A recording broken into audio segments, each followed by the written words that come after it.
beautified the city with all kinds of beautiful Baroque palaces in the 17th and 18th century. Somewhere in the surroundings of Würzburg we will stop for, well, a snack, a drink, and to go to the bathrooms. And I have to explain a little bit about that, because you will have to use German money, you will have to... Well, there are a lot of Germans that speak English, and especially, of course, the road restaurants, there are a lot of people inside, and it's usually self-service, like the cafeteria, so you don't really have a problem. But a few words, ladies and gentlemen, a few words. I hope you know already a little bit of German. If you come in, because you know, 2 years ago, nearly exactly 2 years ago, on the 3rd October 1990, the two Germanys were reunited. Eastern and Western Germany were reunited. That, of course, was very important. The first breach in the wall of Berlin was made on the 9th of November 1989, and then started a process which eventually led very quickly, within a year, to the to the reunity, you might say, of the two Germanys. And of course you can imagine that that was a very, very important happening. Western Germany used to be divided into 11 states, 11 federal states. Then, with Eastern Germany, 5 new states were added. So now Germany is divided into 16 states. And Germany has become the biggest nation of Europe as well, because they, 16 million people were added from Eastern Germany. So now there are about 78 million people living in Germany, which is quite a lot, of course. And with that, it has become the biggest state of Europe, and that is of course very important, but they have a lot of problems. You probably heard about them, especially in Eastern Germany, because these poor people now are very poor. They're without work because their mark, when their mark, the Eastern mark, was made into the Western mark, then of course the export position of Eastern Germany was completely lost. Their industry is very old-fashioned. So now in Eastern Germany, a lot of people without work, they can't pay all the things that they would like to buy because they've become so expensive. So in Eastern Germany, it's quite a sad situation, and they don't like it. But of course, what can you expect? You can't change that. You can't speed up the process of reunity. I think in 2 years, it's too short, probably.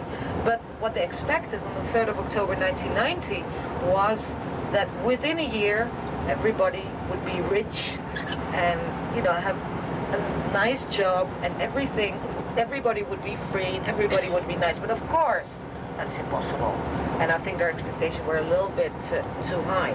But anyway, we don't have anything to do here with Eastern Germany because we are in Bavaria, and the capital of Bavaria is Munich, or as the Germans say, München, they say. So you will see the signs, you don't say Munich but München, and actually that word comes from the word Mönche, and Mönche means monk, because it all started in the 11th century in Munich with a monastery, so that's where the name comes from. But just a little bit about Germany later. I will try, if I have the time, and if you don't fall asleep, I will try to tell you a little bit more. But now I have to tell you some things about hotels. Well, if you've been on an image tour before, then let me see. When we come to a hotel, what do? Well, we come to the hotel, we try to park the coaches close to the entrance as possible. I will take all my bags, I run to the hotel.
president usually has an honorary function.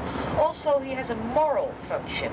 If he thinks that something is going really wrong, then he can say something about it. So he's got a very moral function, an honorary function, and a decorative function.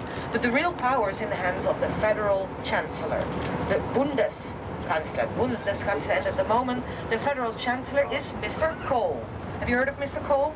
He's very famous because Mr. Kohl now has been at the head of the government since 10 years, and that is a very long time. It's nearly as long as Adenauer. Adenauer is a very important political figure after the Second World War, and of course Kohl will become very famous because he was the man that made the two Germanys into one. So his name is going into history. It is sure, but he's not very popular because he is very big. He's huge. He's very big. He's very stout, very fat. He really looks like, well, maybe I can't say something like that, but maybe I can. He looks like a German, you know, and it looks like he drinks a lot of beer. You know that the Germans drink a lot of beer? You know how much they drink on average? About 30 gallons a person a year.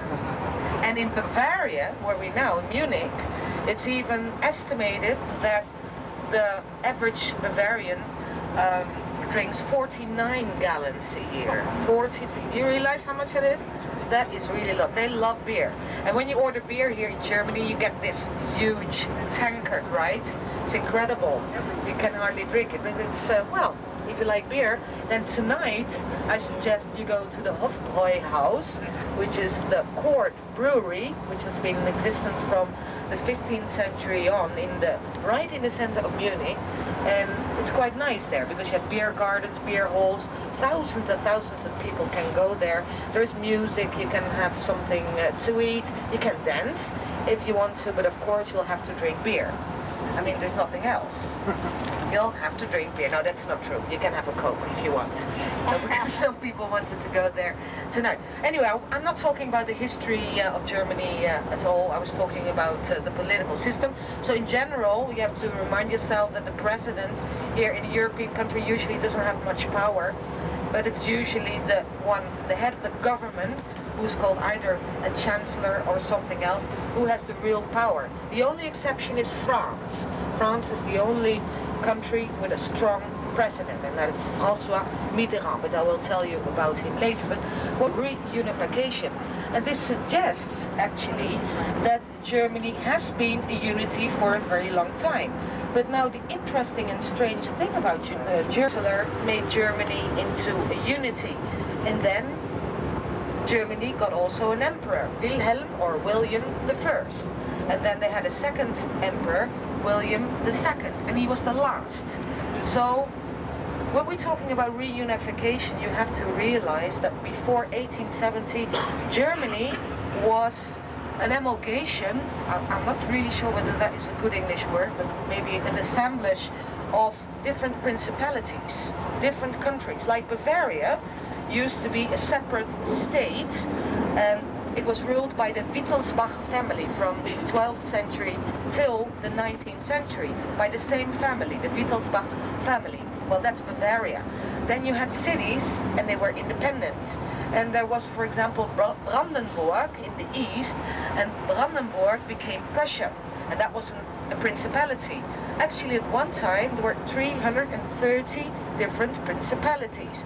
But they had one thing in common: all these people living in all these with either dukes or counts or kings, or sometimes actually even emperors or bishops like Würzburg. They had one thing in common: they all spoke German.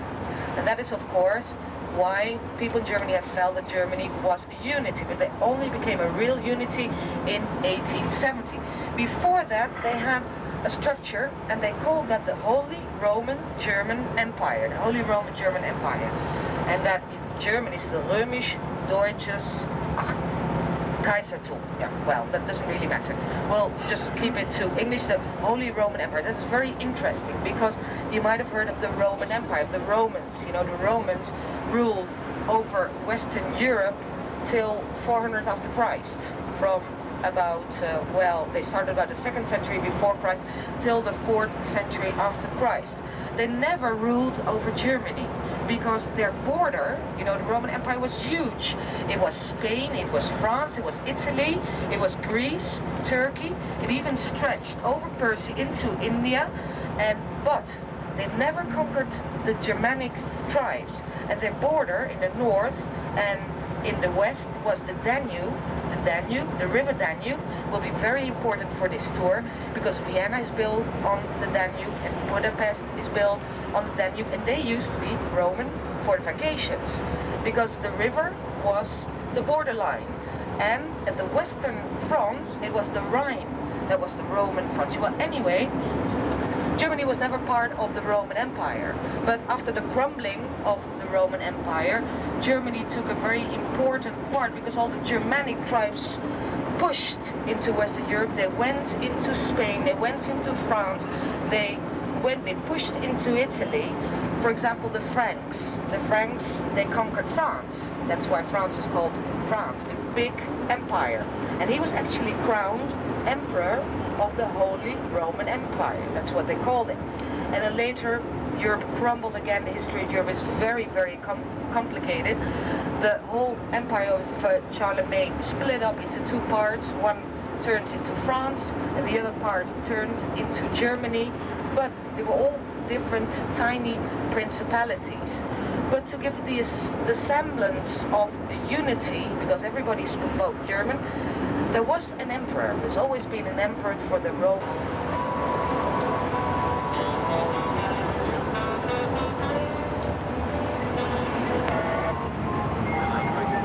On the other side of the road there.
side. Sometimes they're combined in one building, sometimes they're two buildings, and sometimes the two borders are even separated for kilometers. Anyway, Jaap, our driver, has got to do a lot of things because there are a lot of formalities to fulfill to cross the border for every kilometer that we drove here in Germany per person. So that can be quite a lot of money. It's a very good idea, very intelligent idea of the German government to get money. And then of course all kinds of papers have to be filled in. So first, that's what we're going to do. And then the second part is the changing.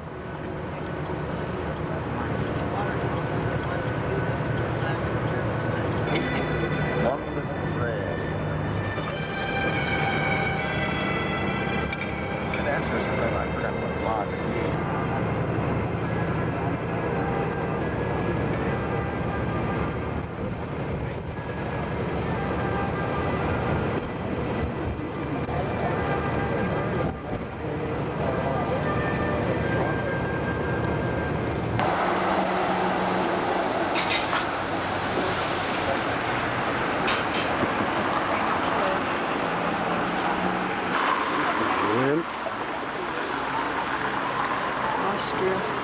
Linz, Austria?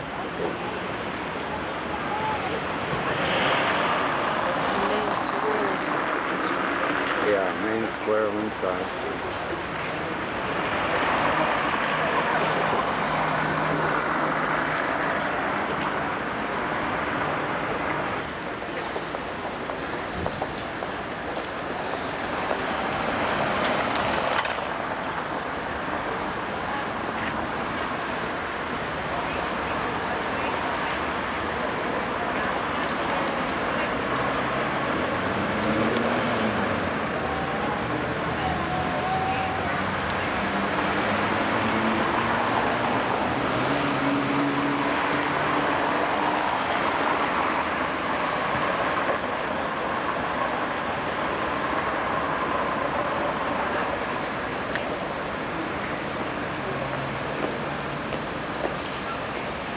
The Blue Danube down there by that bridge.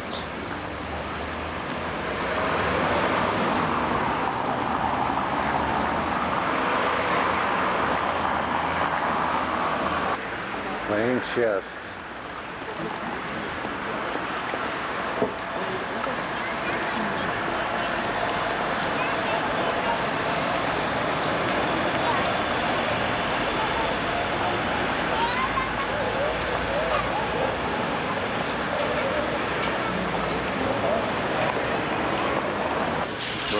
Linz, Austria.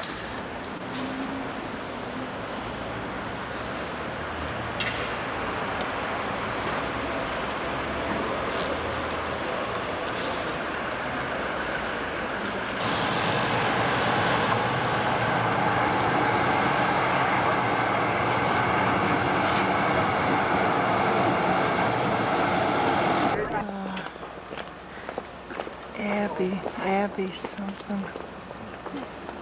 The Abbey. It was by the Benedictines. Built in the early 18th century. Yeah. This is just where you can come in. This is just a small part. Yeah.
hören wir gar nicht zu.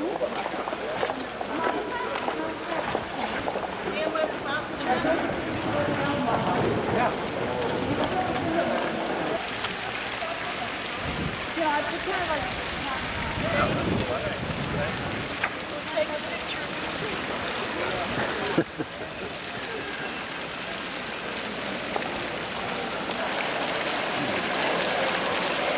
This was a cultural center for Benedictine monks. They copied manuscripts. Oh, They have a big library someplace. Let's go see where those people are gone over there. Okay. Yeah, I don't want to shoot that.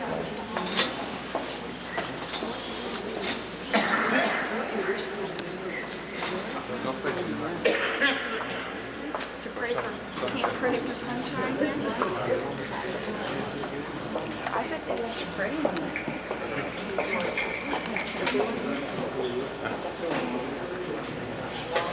He said he prayed for sunshine yesterday and I just came out. Well, it started raining, so I wish he'd do it more. So it's coming. What she tells us?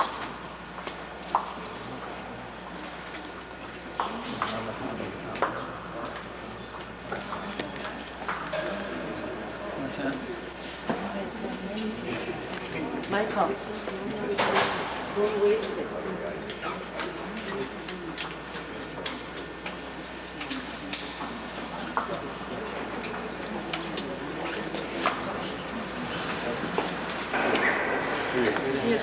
I think you had to buy tickets to get inside.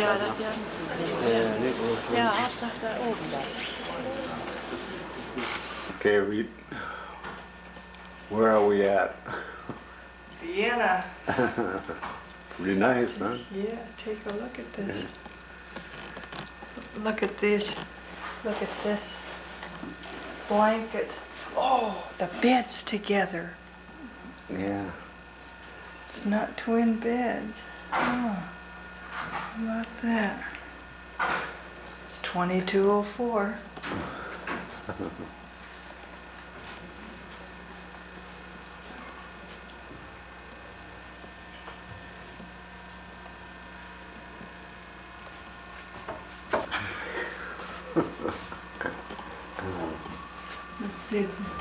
Let's see if there's anybody in the shower. You can even. Oh, look at this shower. Look at it. I'll be darned. Better than last night.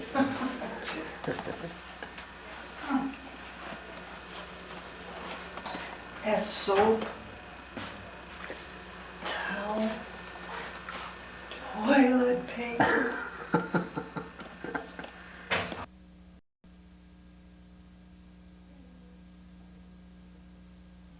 Was the borderline of the Roman Empire. Here a Roman military camp was founded which was called Vindobona. Vindobona was the Latin word for Vienna. This happened about 2,000 years ago. Don't forget, the Rhine River and Danube River were the borderlines of the Roman Empire. 400 or 500 years later, it was the period of the breakdown of the Roman Empire. It was the period when the Germanic tribes started wandering down, coming from the northern parts of Europe, wandering down to the southern ones. In those days, the British Isles were invaded by Angles and Saxons, and here, the Roman military camp called Vindobona was destroyed. Nothing was left, everything destroyed, and the Roman soldiers went back down to Italy. Italy is a neighbor country of Austria. And at the end of the 8th century, the famous German emperor Charlemagne, he gives the order to send here German settlers, sending them here to Austria. They came from Western Germany, from Bavaria, settling down here in Austria, and that's the reason why we're speaking the German language and the Bavarian dialect. And in the days of the Middle Ages, Vienna was enclosed by a city wall, like any other town of the Middle Ages in Europe. And this city wall was called the Ring Wall. existing here in Vienna until the midst of the last century.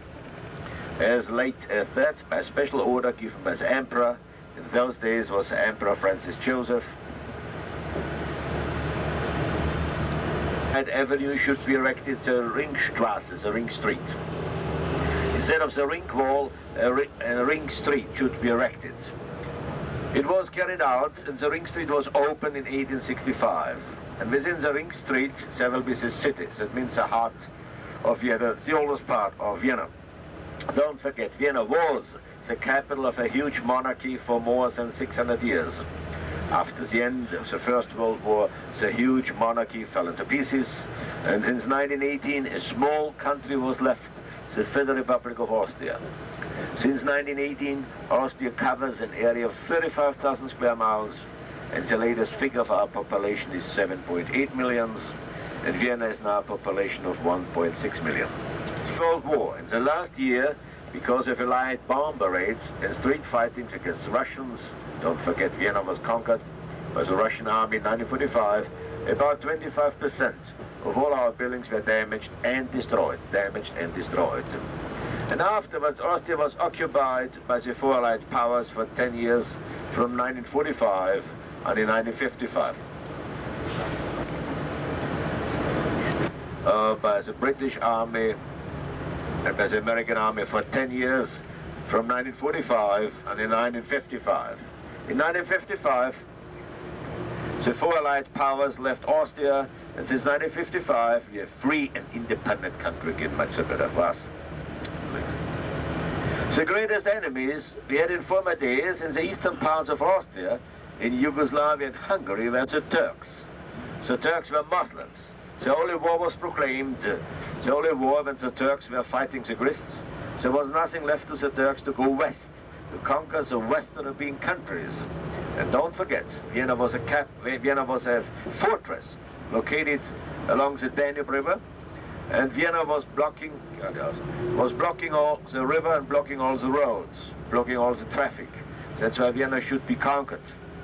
The first time when the Turkish army came over here, it was in 1529, but a long, hard winter came around, much better for us. They stopped besieging Vienna. Next to the left, it's the City Hall of Vienna. The City Hall of Vienna was washed down with water. That's why it's looking so brand new. Don't forget, this street was erected in 1865, and afterwards all the buildings were built. Next to the left comes our university. Our university is the oldest German one. Our university was founded in 1365, and next comes Heidelberg in West. When the Russian army conquered Vienna, our university has been transformed into a horse stable for Russian horses, yes. It was called culture life.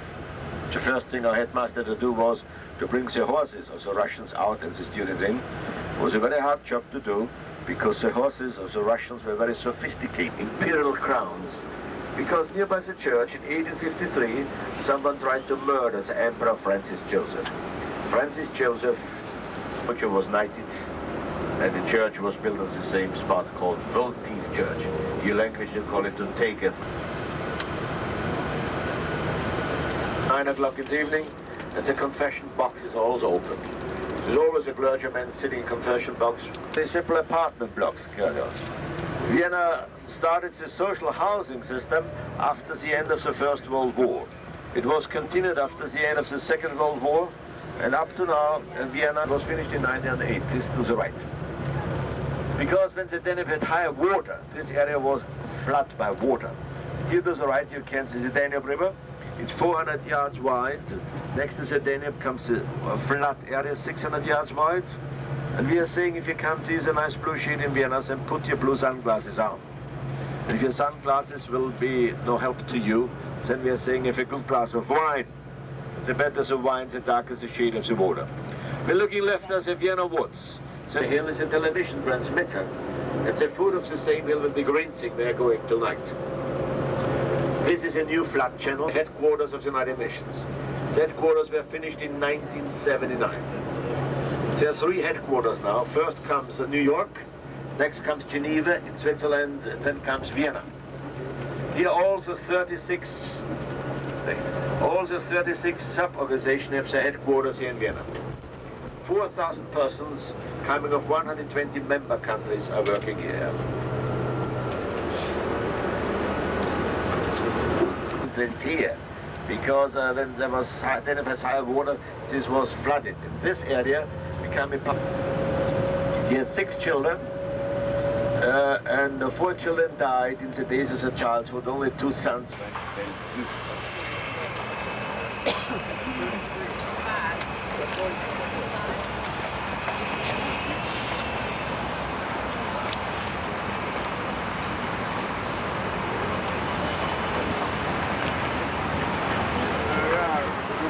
Parts falling down and somewhat.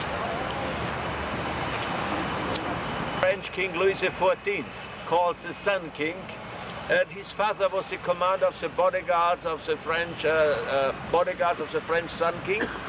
His father had 7 children. He was the youngest of his 5 sons, and the youngest son should become a clergyman. But when his father died, he made up his mind to become an officer. He wanted to join the bodyguards of the French king. He asked for an audience was granted to him, but the French king looked at him and sent him away because the French king was more than 6 feet tall, Prince Eugene less than 5 feet tall, yes. He was hatchbacked, have a curious shape of his backbone. That's why the French king was not willing to accept him for his bodyguards. He was saying it's a shame when taking such a young man with such a shape of his backbone for my bodyguards. The young man was bitterly disappointed. That's why he left Paris for Austria, where he joined our army, being 20 years old, and only being 30 years old, he became the first field marshal. In 1983, it was the last time when Vienna was besieged by the Turkish army. Vienna could be saved by a counterattack. In the background, the hills you can see as the Vienna Woods. It was done by the German army and by the Imperial army and the Polish army. Among them was Prince Eugene of Savoy. And afterwards started this period when pushing out the Turkish army out of Austria, who was fighting the Turks, who was victorious. He was Leopold I. When the last war against the Turks were over, it was in 1683, for symbolizing his victory, symbolizing his power and glory, he gives the order of a new summer home being built. And this summer home should be a copy of Palace Versailles, nearby Paris. But the architect was a different one, and the financial funds also. They started building after 1683. At the beginning of the 18th century it was finished. But the emperor died, and his 2 sons didn't have an interest in finishing the palace. And one of the 2 sons died in 1740. His name was Charles VI. He had only a daughter. His daughter was Maria Theresia, and she was the first one who made up her mind to stay in the palace. That means in 1918. In 1918 was the end of the monarchy, and it was confiscated by the Federal Republic. There all the pieces of furniture were left. That's why we shall visit it from indoors. We can't take pictures. I don't know. Fancy beer bar. Can't take pictures in here.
a sign with the colors of the Hungarian flag, and it says Magyar, here to right hand side, Magyar, because the proper name of the Hungarians is the Magyars.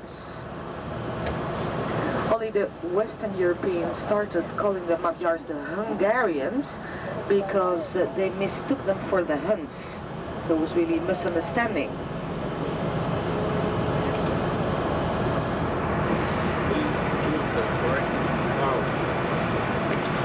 And then I must say that it looks much better than last year, because then it was very, very busy, but we're the only bus, so probably we won't have many problems.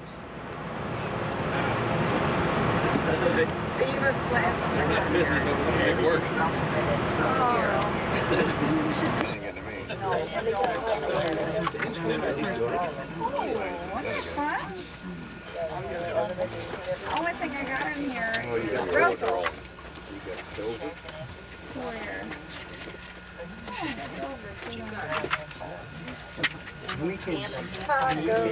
Taco. When did you? Yeah, I'll go near those parts.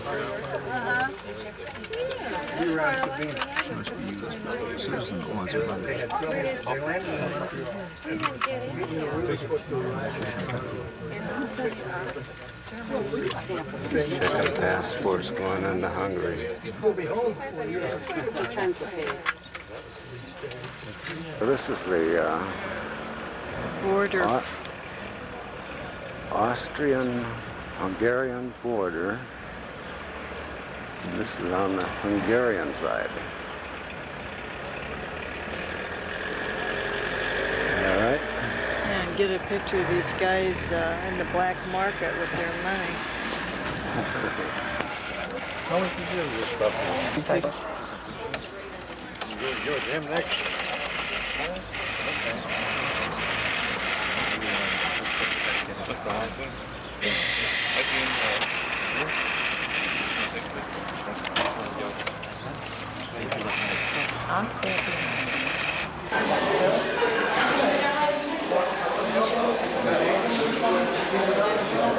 Didn't want to take part in the war anymore, and they tried to have a treaty with the Allied powers, and Hitler was a little bit suspicious, so he occupied the country. So what happened after that?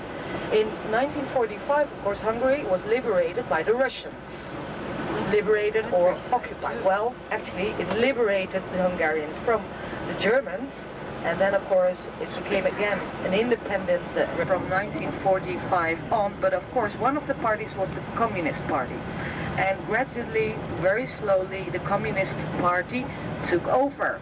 And then, of course, you had the bloody reprisals, the Stalinist terror, which really caused a lot of victims in Hungary. So again, there was a very tragic period in the history of Hungary. Then, 1956, you probably remember what happened then. Because in 1953, Imre Nagy, a very famous name here in Hungary, came to power. And he thought that he wanted to reform Hungary, and he tried to reform Hungary in a social way, and also, of course, in an economic way. But there was this other party, which was more communist, more Stalinist, who wanted to follow the Russian line, and they took over again. And then, of course, there was a lot of agitation, there were a lot of strikes here in Hungary, and eventually that led to the bloody Russian repression in 1956. And in 1956, a lot of Hungarians actually had to flee, so that was also a very dark period.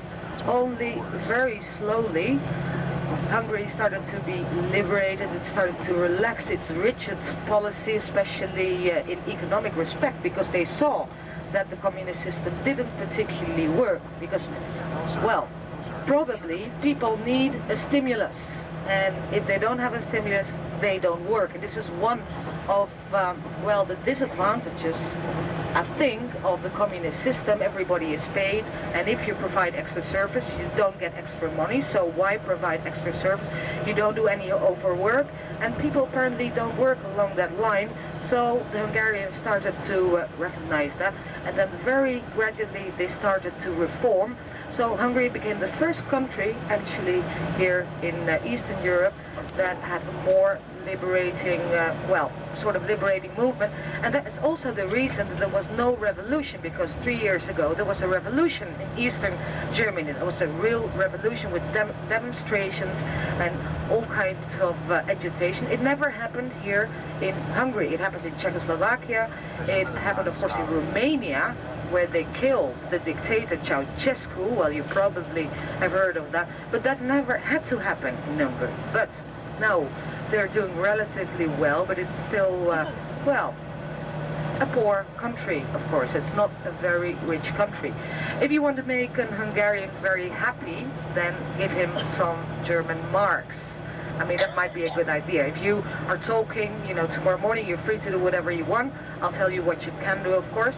And you go into a shop, maybe you're going to a restaurant, and if you think that you've been very well served by somebody and you meet somebody who's very nice, then I advise you, well, of course, that's entirely up to you, but then it's very nice to give them a few, shilling or German marks or dollars, and then the day of that Hungarian will be, will have been made, because they are really not a very rich country, and they're quite poor. But as you can see, so I'm telling about the First World War, the Second World War, then the communist regime. The history of Hungary during the 20th century has been really a terrible history. I've just been reading a book. I would like to recommend it to you. It's a very famous Hungarian writer. He's called Comrade, Siberia. Then they moved down, and already in 700 AD they were in southern Russia. And then they moved even further to the west. And so, what I wanted to explain, they came from northern Siberia, and of course they took their language with it. That language is related to Finnish. Finnish Ugric, it's called, that's the proper name. Or Hungarian Finnish. These two languages are related, and if you look,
Saturday morning.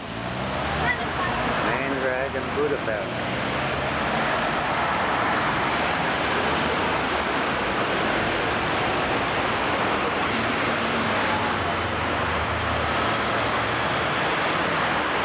This is on the Pest side.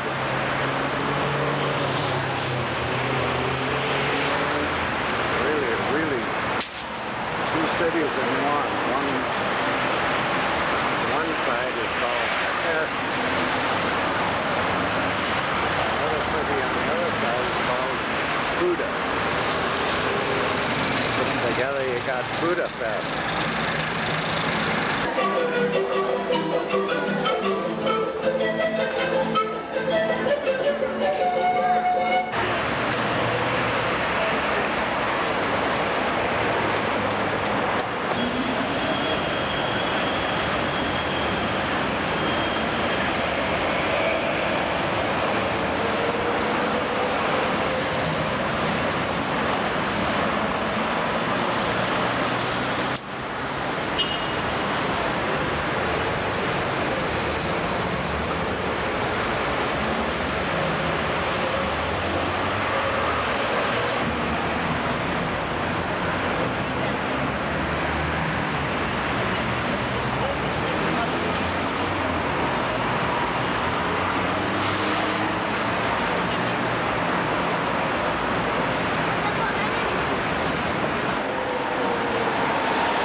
Hotel Hungary.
The Magyars, how we call ourselves, and in the 9th century they came from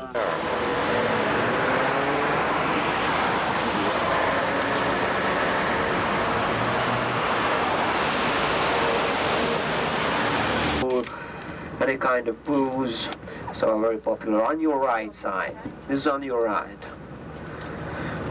On your left, a very weird building. Saint Stephen. Stephen, he was canonized, so we call it Saint Stephen. Saint Stephen.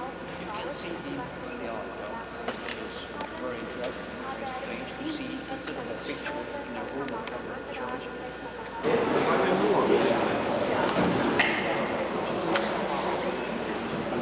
Saint Stephen.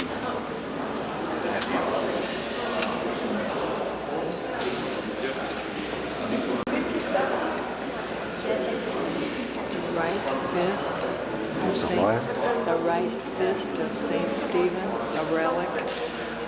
Oh, I see, okay.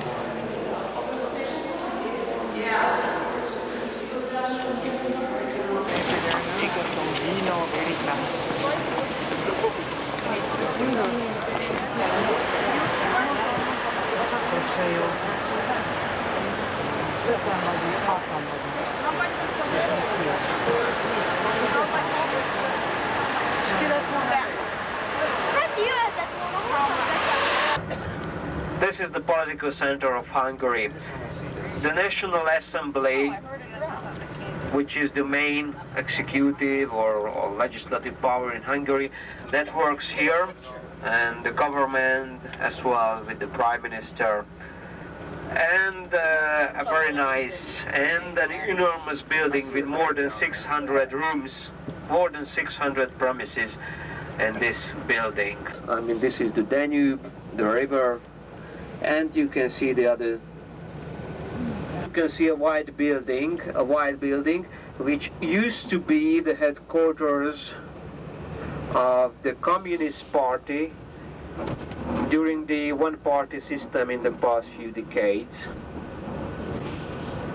until the political system was changed a couple of years ago. This used to be the headquarters of the Communist Party on your right side. Now this is now one of the bridges of the city, one of the 8 bridges, because we have 8 bridges now here on the Danube, on the territory of the city, of course. And right. It was built originally in the 19th century. It was restored after the war, because in the Second World War, all the bridges were blown up. But they were restored in their original form. Now let's go over and to see the other side, the Buda side, which is quite different. You can see, right, double right.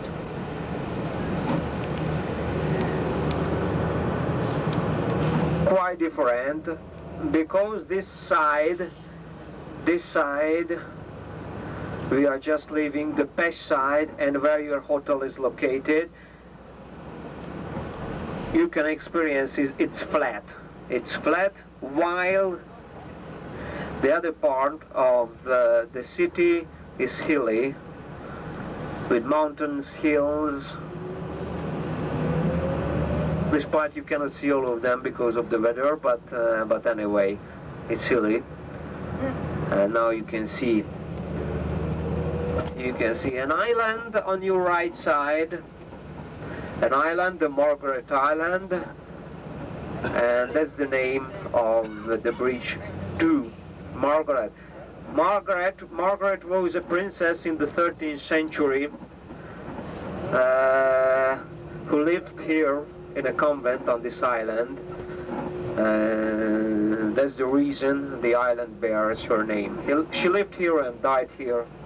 It's a nice large park, this island on your right side. And here we soon get to the Buda side. You know, Buda and Pest used to be separate cities. They had been separate independent cities until the year 1873. 1873, the year when they were unified, they were united under this name Budapest, of course. So this name Budapest, right, it dates from the 19th century only. Of course, recently it's one city with more than 2 million people.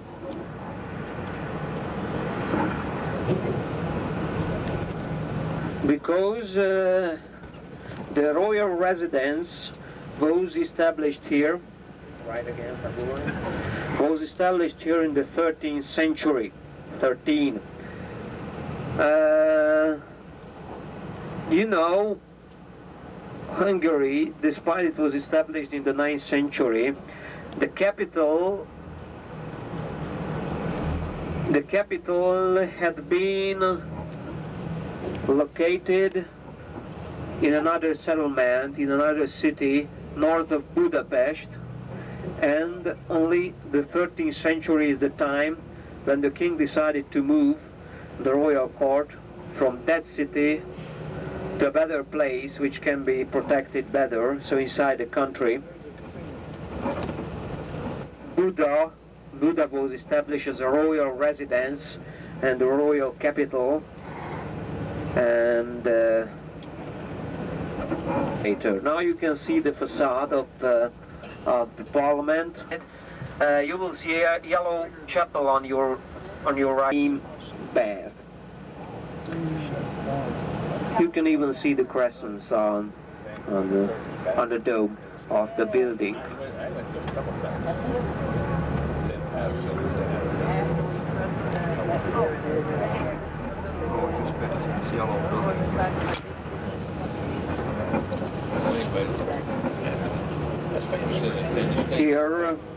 Here, oh, the chapel and the Turkish steam band. Here and the crescents from the 16th century.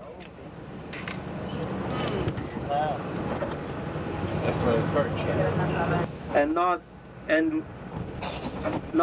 this is the only Turkish remain in Hungary. You know, the Turkish Empire, the Ottoman Empire, it was an expansion because the inner... And the name of the square is the same. This is the Trinity Square. There's another popular name of this kind of monument. This is the plague monument. You know, the plague epidemic, the plague, it used to be a very serious disease, terminal disease in Europe, which took place several times.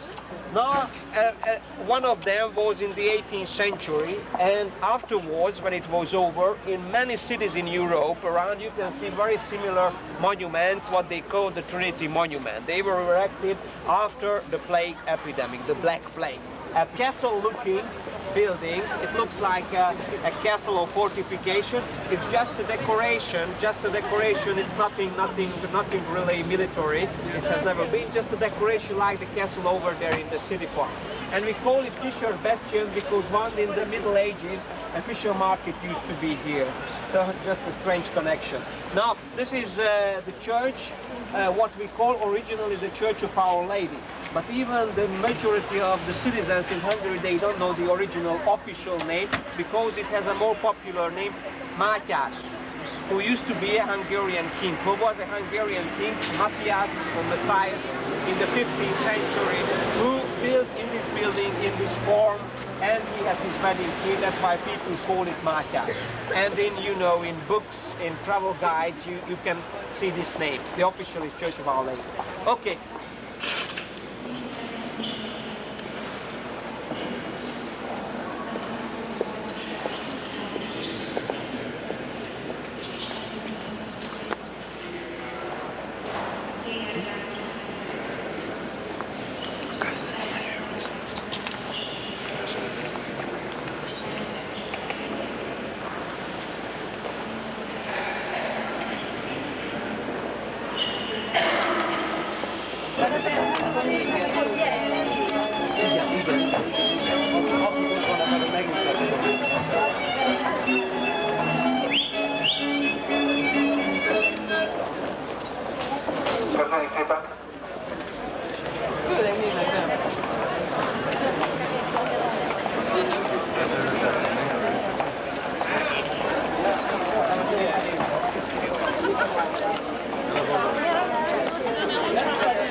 That the Blue Danube down there?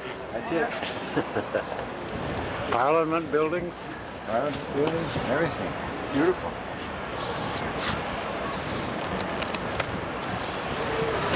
You can get 10 minutes. That's it.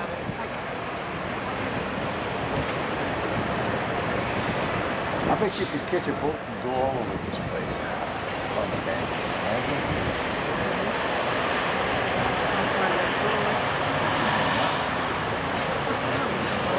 Yeah, it's a bunch. I took a picture of that where they were making it. Don't forget. Buddha side and the pest side.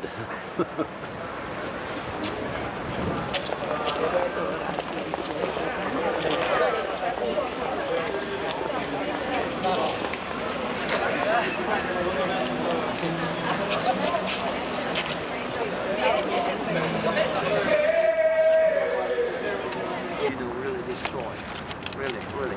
Just for example, Budapest, one third of the entire city was down to the ground level, completely, and the rest, more or less.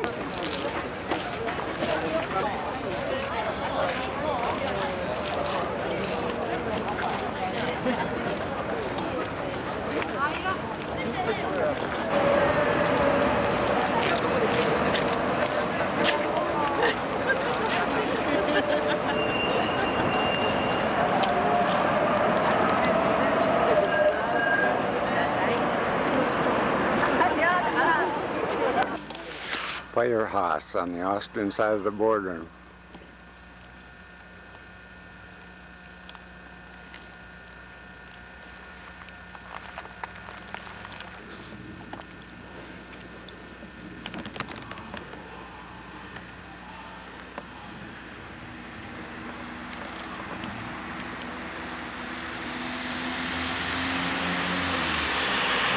Eating their favorite rock. What town is this, Rita? It's only about a block from the border.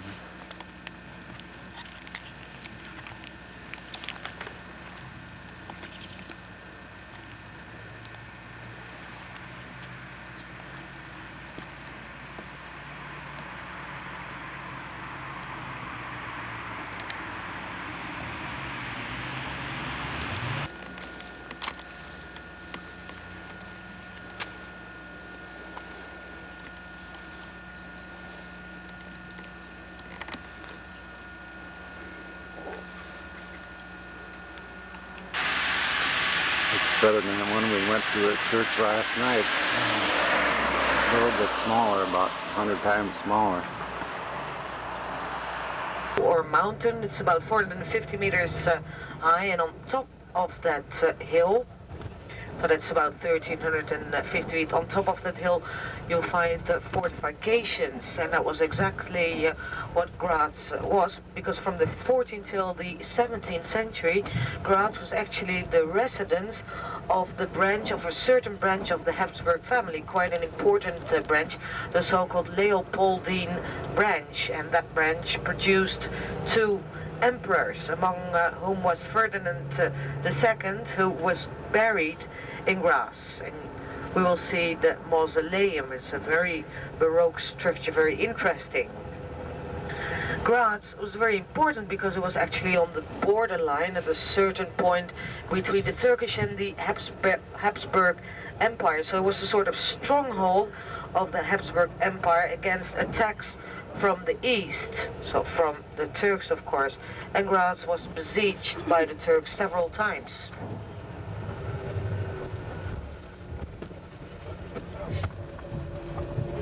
Important festival, a cultural festival with contemporary art, music and theater.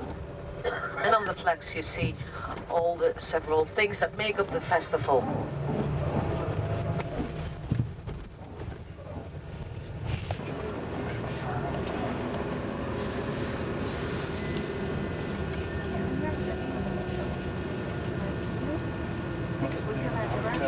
Not important.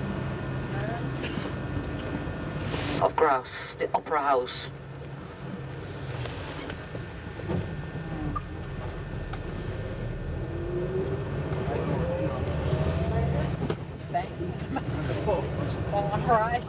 And here at your left hand side you see the city park, the Stadtpark, and that was laid out only at the end of the 19th century instead of the fortifications.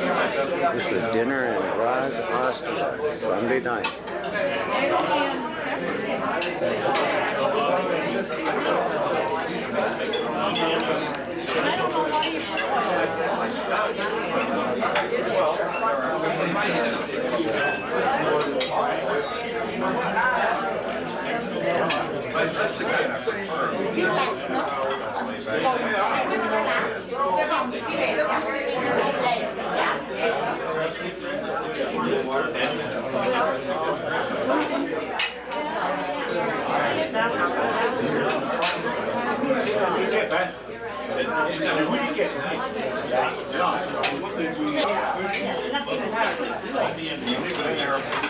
More than a day?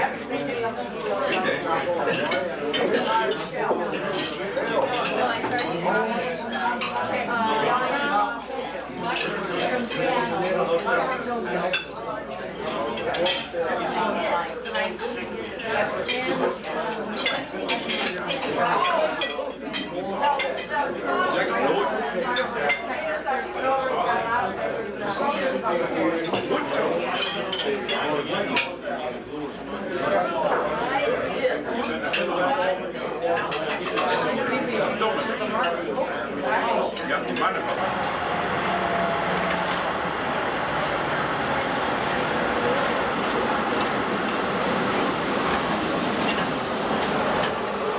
Monday morning. It's about 7:15. One of the main streets in Graz, Austria. We'll be heading for the Italian border in about 45 minutes.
Getting our baggage in there, ready to go to Italy.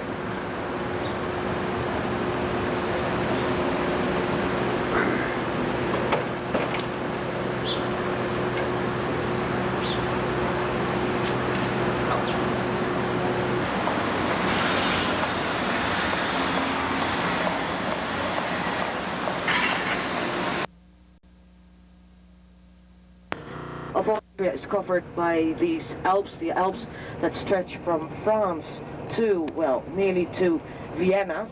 Well, we've been traveling through that part of Austria, which is rather flat, but here you see the more beautiful part of Austria. The Alps are very, very famous. Here in Austria, they reach heights of, well, about 3,500 meters. They go up to 4,000 meters, which is about 12,000 feet, a little bit less than that. But in Austria, you won't find mountains which are higher than 4,000. The only over 4,000 meter mountains you will find in Switzerland. Switzerland also is covered by Alps, and they're a little bit higher. The Alps stretch into Yugoslavia. And Yugoslavia, where is Yugoslavia? Well, of course, Yugoslavia is over there at your left-hand side. Actually, a little bit when we come a little bit further, more into the direction of Klagenfurt, you'll see a mountainous range, very clearly marked. That's called the Karawanken range, which is the range, of course, of the Alps, and that's the natural border between Austria and Yugoslavia. You can see that that's a logical way to mark off two countries. Well, the countryside, or the Alps that we're going through here, are limestone Alps, so-called calcareous Alps. The really old Alps date back to 60 million years ago. That's the central range stretching from France over Switzerland.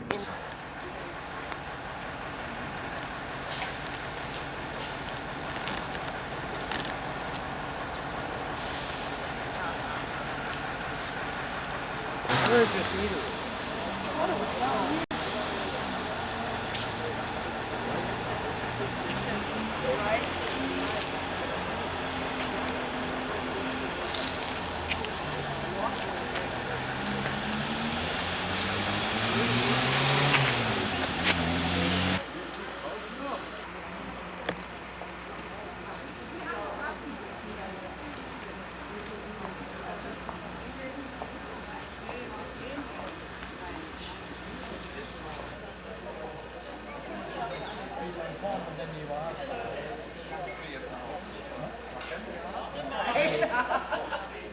Our state constitution requires 10 things that which we went into one day, passed the bill, fought off all the Trained up there.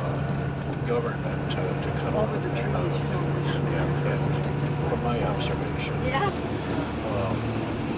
we voted against them. We really did. We felt it was going to have an adverse effect on education. Reach the Italian border, you should realize that here at your left-hand side behind the mountains is Yugoslavia.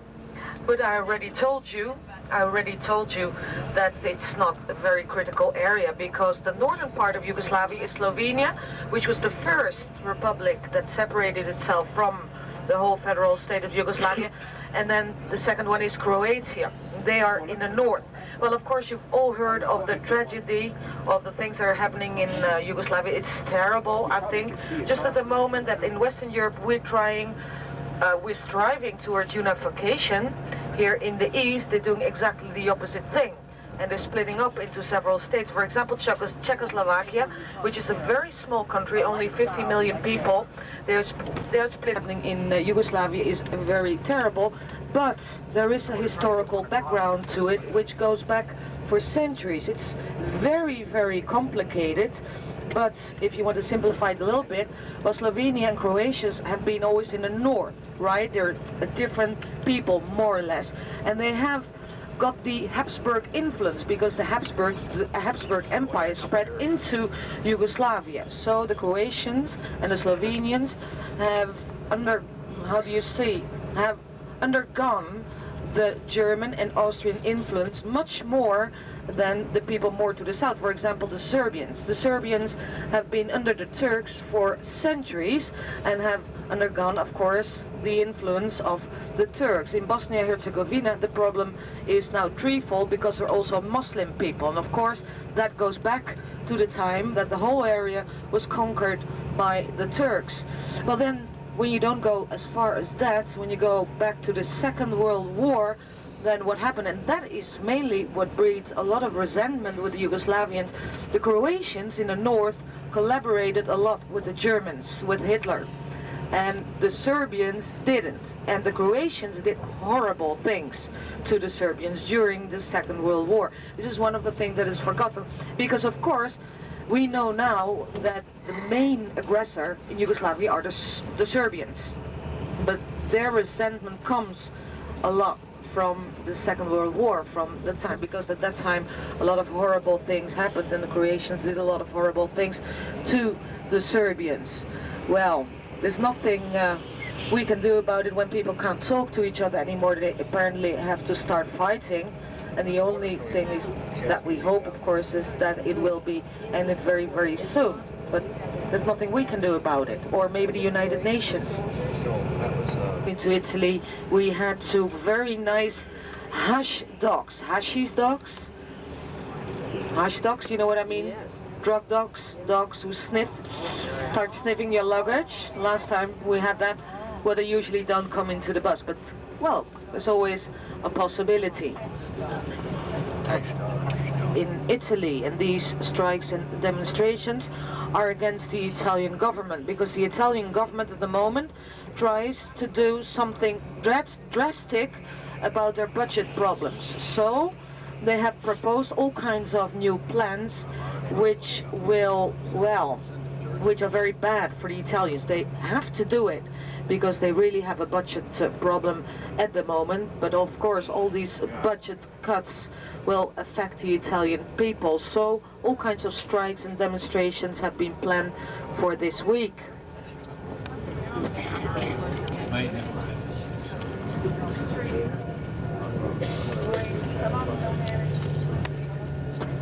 Of course, again, there is an Austrian border and there is an Italian border. This is the Austrian border? Wow. They'll probably let us out pretty easily. Yeah.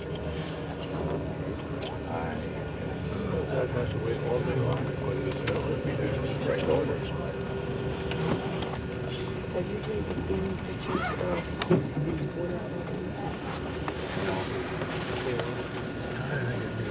I was going to Hungary the time I got out, but it was such a dismal looking thing. Really looked great.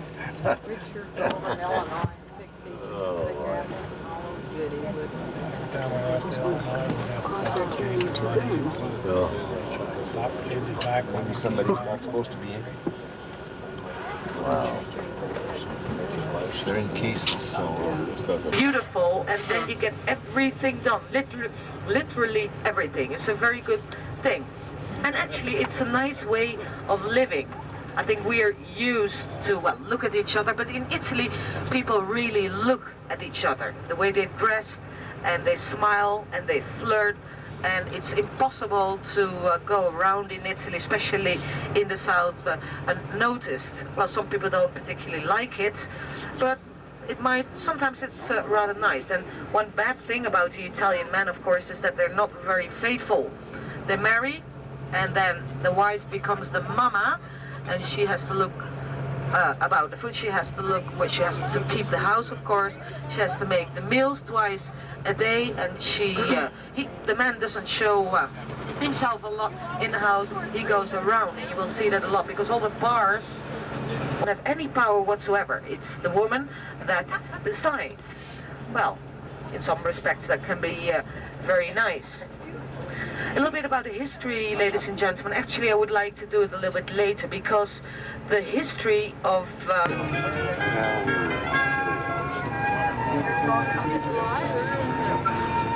watch them and go into the lobby because they're very ready.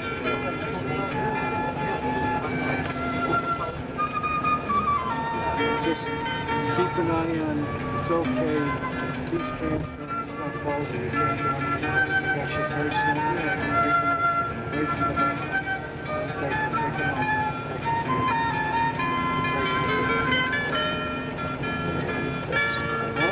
personal. But they don't talk about it. So I got a strong bed because I touched my back and ran. I think these are hard. I mean, I like My bed was very soft.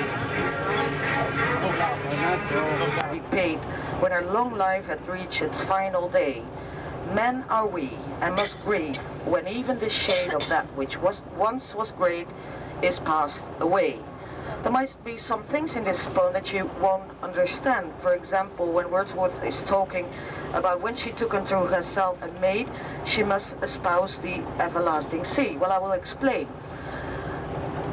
In the 13th century, one of the popes gave a ring to the Doge of Venice, and that ring was the symbol of the sway of Venice over the sea, over the Adriatic Sea first, and then later over the eastern part of the Mediterranean.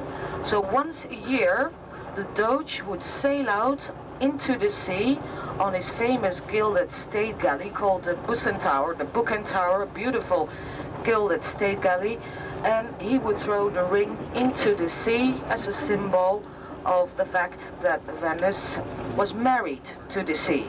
So this is what Wordsworth is talking about.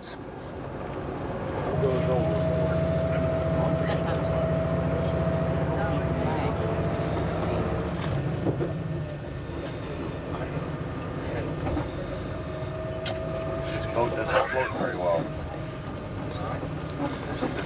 Coach doesn't float very well.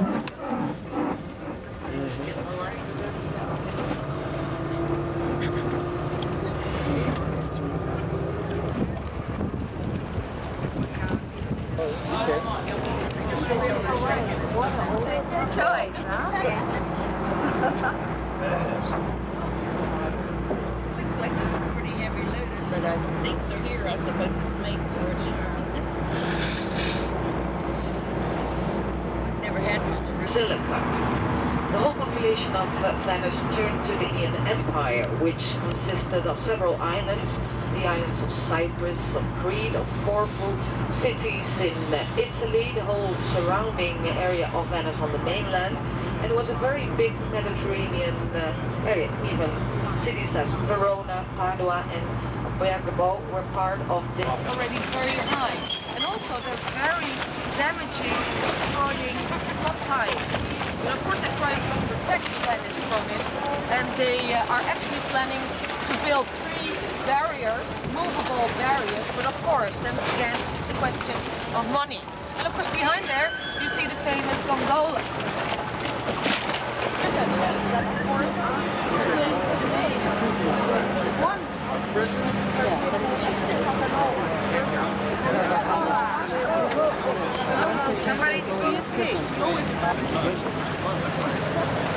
That's a good idea.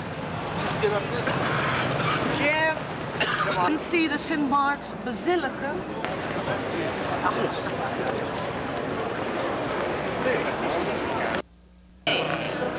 So probably won't rise anymore. But that's what the planks are for, right? Yeah, I think we've lost some people on the way. Mario and... Behind you, of course, you see the St. Mark's Basilica. St. Mark's Basilica already was built in the 9th century to house the relics of the evangelist St. Mark, because his body, according to legend, was brought in 822 to the city of Venice, actually by 2 tradesmen, by 2 merchants. Because of course, when you had the body of such a very famous evangelist, that attracted also a lot of money, attracted a lot of pilgrims. And so to house these relics, they had to build this church. They already started in the 9th century, but in the 10th, they started another church. And this church was built over the centuries. It took them 2-3 centuries to really finish it. Then the Venetians went to Constantinople a lot, you know, in this trade flow between East and West. And from Constantinople, from the Byzantine empires, they got all their ideas. So this church is very strange for a Western European church because it's built on the plan of a Greek cross. You know Greek cross? Greek cross is no, a Latin cross, but one long and one short, right? That means, Greek word means, now the building just in front of you is a museum of Venice, and in the arcades, several areas, 20. Yeah, it's one. If you want to walk to the Rialto Bridge, you go to the right. Go all the way down there.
walking on the plank.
Singer.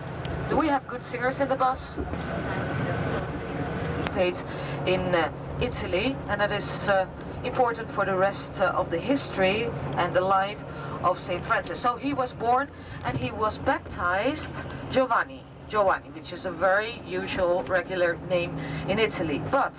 But his father was a merchant, and his father, Bernardone, that was his name, traveled a lot to France, and he'd married before, of course, Francis was born. He'd married a French woman and taken her back to Assisi. When St. Francis was still a child, his father used to go to France, and he used to come back, and he used to call his son, coming back from France, Francesco, which really means something like little Frenchman.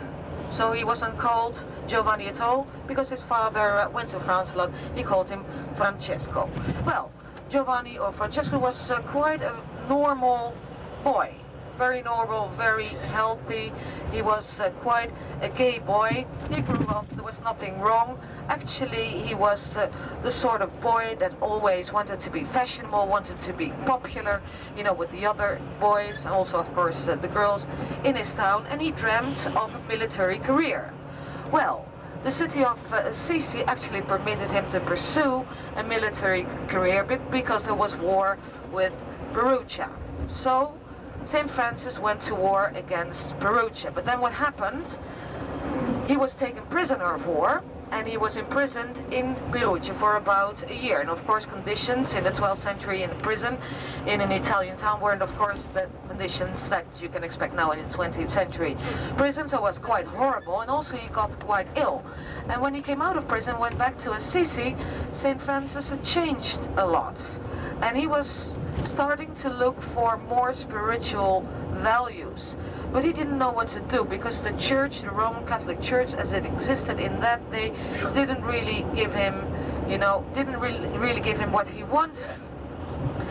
He was wandering about, he wasn't really doing very much. His father supplied him with money, and his father tried to get him into a commercial career, but you know, Francesco wasn't really very successful. He was wandering about in the beautiful surroundings of Assisi, and then one day he came to the church of San Damiano, which is outside of Assisi, with just a very small little church with a priest, and this church was actually in a very bad state. San Francisco went in and he started praying to God, and then he suddenly heard the voice of God telling him, "You have got to rebuild my church. My church is crumbling down, and you will have to rebuild my church." Just a very small little church with a priest, and this church was actually in a very bad state. San Francisco went in and he started praying to God, and then he suddenly heard the voice of God telling him, "You have got to rebuild my church. My church is crumbling down and you will have to rebuild my church." Well, at first, St. Francis took that literally. He thought that God meant that he had to rebuild that particular church. So what did he do? He went home, he sold everything he had and also property of his father, and with the money that he got for it, he started buying stones, and with the stones he went to San Diego and he actually offered the priest. The priest got scared because he knew the father of St. Francis, and he realized that it would become a problem, and it did, because the father of San Francisco thought that his son had gone raving mad and was very, very angry with him and tried to reason with him. Of course, he didn't convince him at all. He went to the city council and... St. Francis of Assisi at night.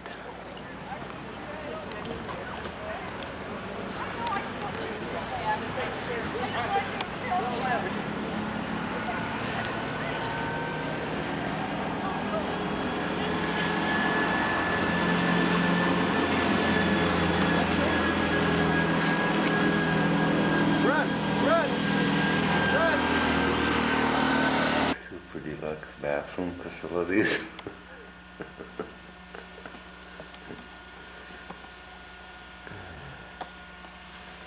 Go over here and look at this bidet. What? This in here.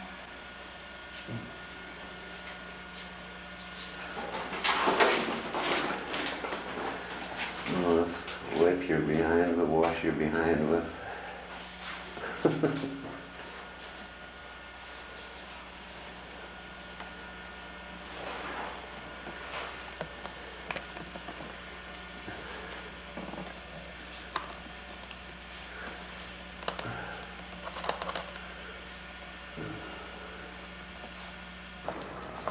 Good morning, Wednesday morning. The town's all built on a mountain.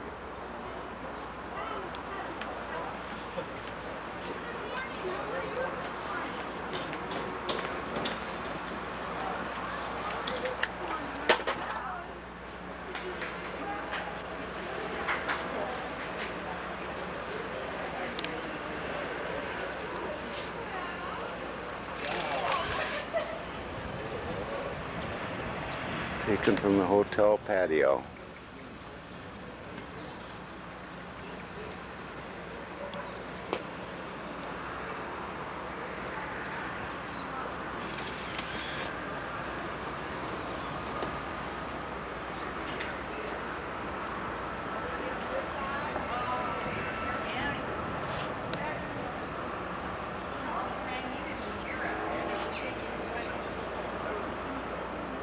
Beautiful, yeah? Yeah. But I wanted to get out here because I know somewhere. That's what we thought. We would wait till maybe a little bit. It's almost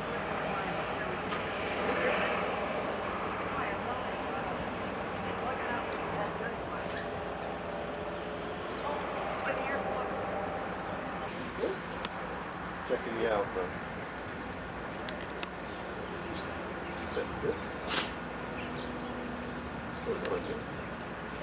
Outside the hotel. Baggage outside the hotel, 7:30 in the morning. Getting ready to go to Rome. Be in Rome this afternoon. Outside of the hotel in Assisi. This is the street alongside of the hotel.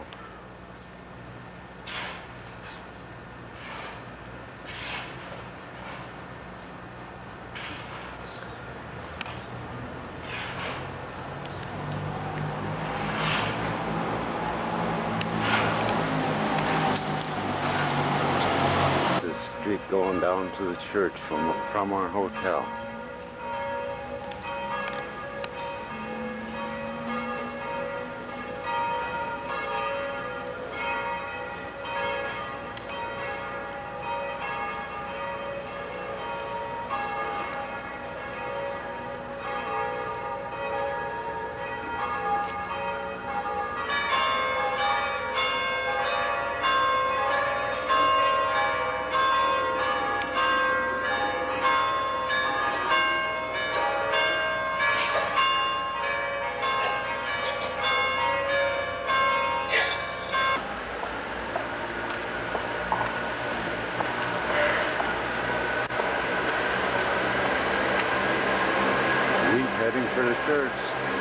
basilica.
upper church. And that young fella was kind of more of a gray. Yeah. Oh, look at the one there in the doorway.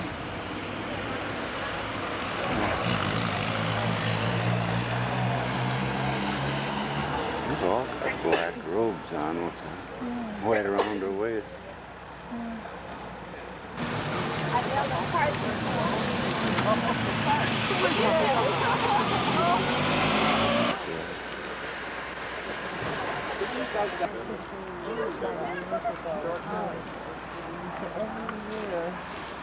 To move pretty fast.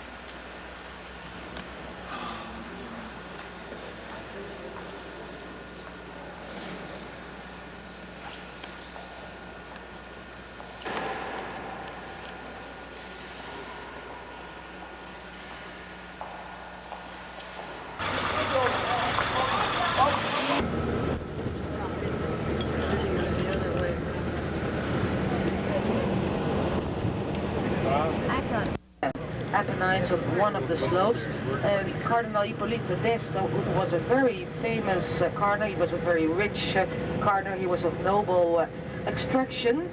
Well, when he was a little bit older, he decided to turn a monastery on top there, in Tivoli, into a country seat, and he built a beautiful Tivoli. Tivoli? 20 miles from Rome. Up on a mountain. Yeah, about 6,000 feet, I guess.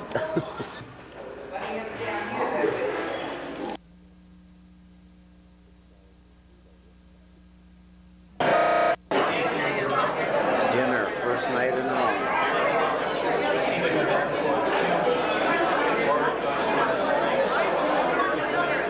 Wednesday night.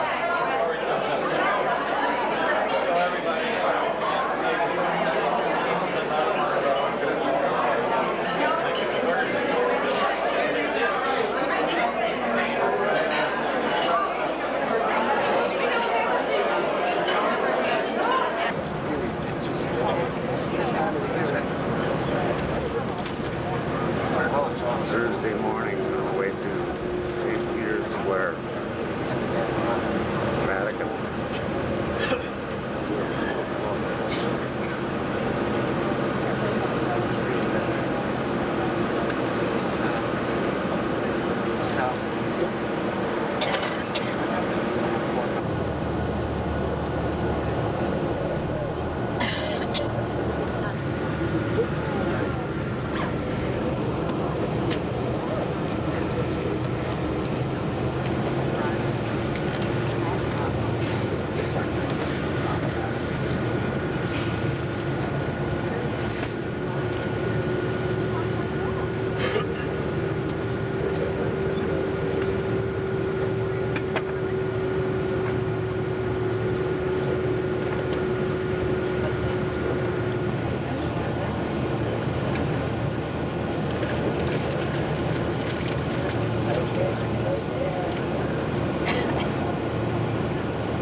To our left-hand side, you can already see the dome of the St. Peter's.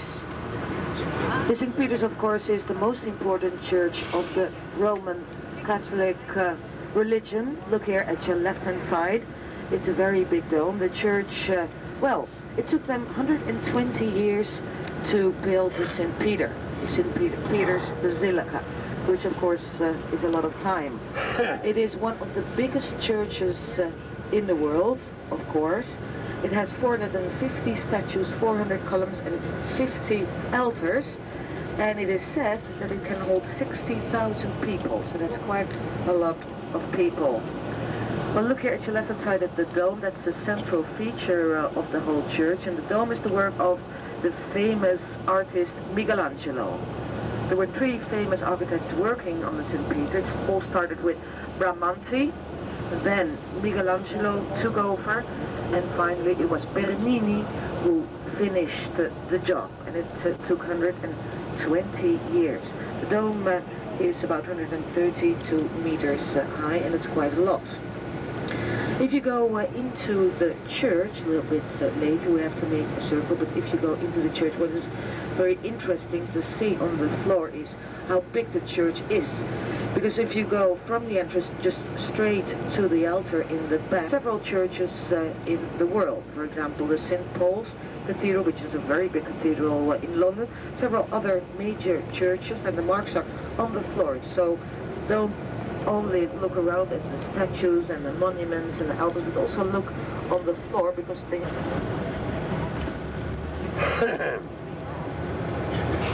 Well, look here at your right hand side, your left hand side, right in the middle of Rome. At your left hand side it's a very strange structure. Yesterday I told you it's the tomb of Hadrian, who was emperor at the beginning of the 2nd century, and later it was turned into a castle or fortress by the popes, because from time to time the popes would be besieged either by foreigners, by foreign armies, but sometimes even by the Roman noble families, because there were a lot of problems between the Pope and the noble families that lived here in Rome. So of course they had to have a place to be safe. And also the Vatican itself, which you will see later, was a sort of fortress, which was very, very hard to take. But in principle, it was the tomb of Hadrian.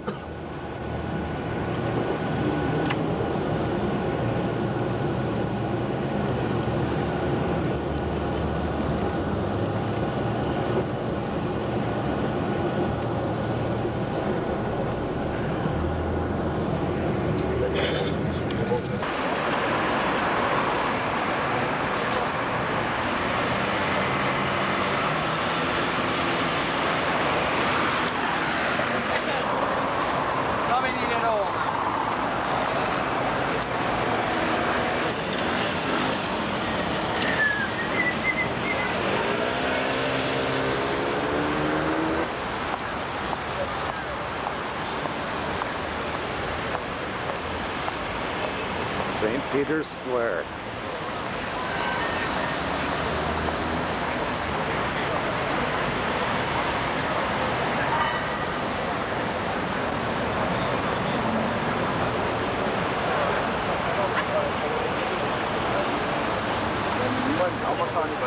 The thing is, I think it's round.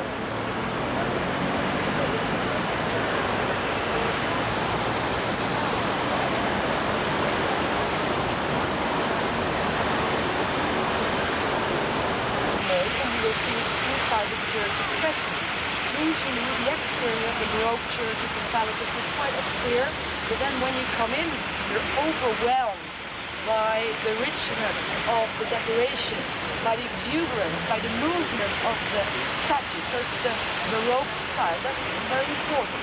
So the last architect, Bernini, also, when the basilica had been finished, was also the man who designed this square. And this square is very, very special. It's very big, but you don't really get the feeling that it's enormous. And why? Because Bernini decided that he was going to put a colonnade around it, which has this round circular form, which is actually also a feature of the Baroque style. When you look at the columns, then how many rows do you think there are? Either that side or the other side. You can't see it from here because we are here standing at a point. That was the center. If you stand on here and you look there, you only see one row. You're probably seeing a little bit more rows. But if you stand here, you have to try it later, right? And you look there, you only see one row pillar, so 4 deep. And you can see the other side. Look there. Oh, I see that. See the side point is only one pillar that you're seeing. Well, time was already a part of the Roman Empire. It was taken to Rome by the Emperor Caligula, and then 15 centuries later it was put in the circus where the races were held, and was used actually so that the carriage could go around the bend, and that was one of the marking stones. And then Sixtus V, he was a pope in the 16th century, decided to replace it to the center here of the square. And it took quite some effort to put it up, because then the 17th century was the Pope commissioned the union. And you also see the arm. It's called the arm of Alexander is that commission the meaning to make it. All the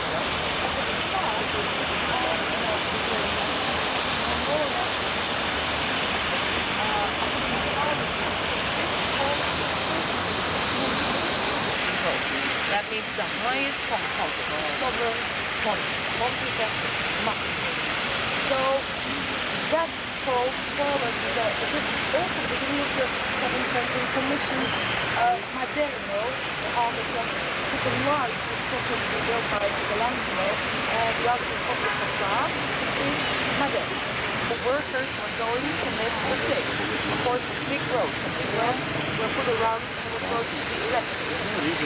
Sixtus V gave his blessing, and he put the gallows up the same way. He said, I want this to be done in silence. We have to be completely silent while the obelisk is erected. Well, so, complete silence, right? Save your people. We started, you know, all their muscles were bulging, right? And then there was a problem because the ropes were starting to burn. You know, they couldn't hold the weight. And of course, nobody was supposed to say anything, because she appears also there in the middle there. But that is well, to be seen more clearly, that is his actual Flora. No, she's talking. I know that Flora. Instead, they were old. To the top of the cupola, St. Peter's Basilica.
Yeah, well.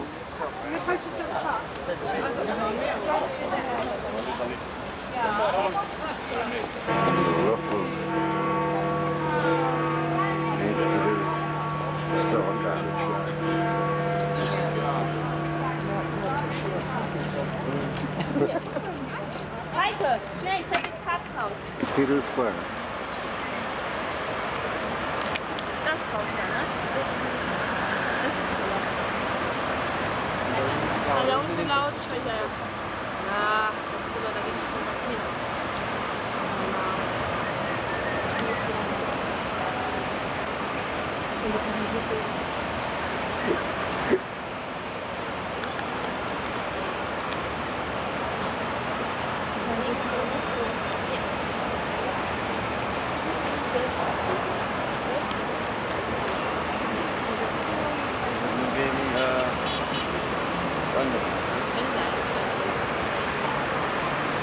Ich möchte mal wissen, was die für eine Geburtenrate hat. Im Vatikanstaat. Gleich null. Wir können dann ja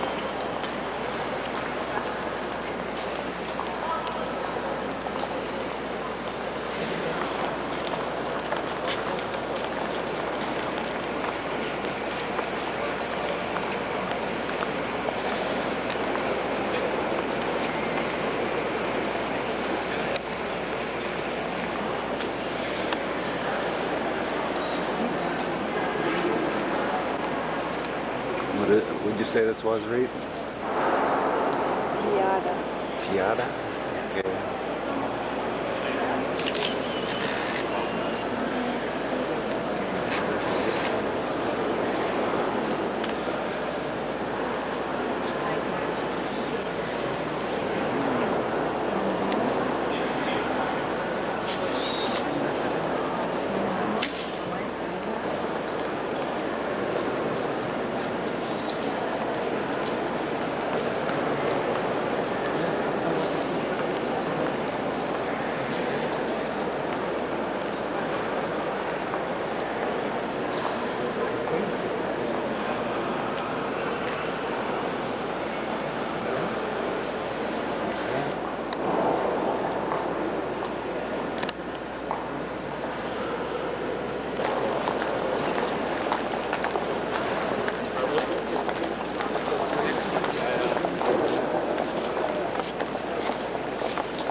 That must be a statue of St. Peter because he has those keys. Statue of St. Peter? Maybe.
Di pregare per me il Signore Dio nostro.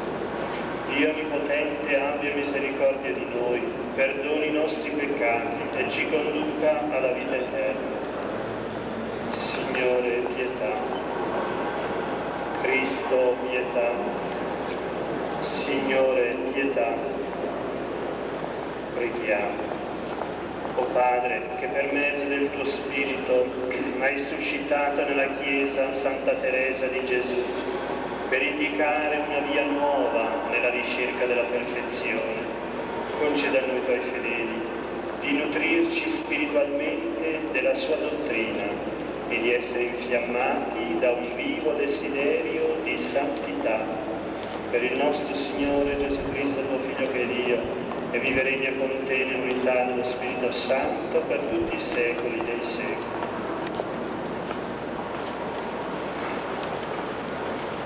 confession.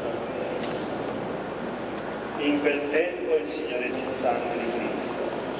Ecco allora siamo tutti oggi invitati dall'Apostolo Paolo anche a noi a riconoscere di essere stati oggetto di un amore particolare da parte di Dio, senza nostro merito, senza che noi avessimo alcun diritto o esigenza di rispondere all'amore del Padre con il nostro amore tradotto in opere di verità.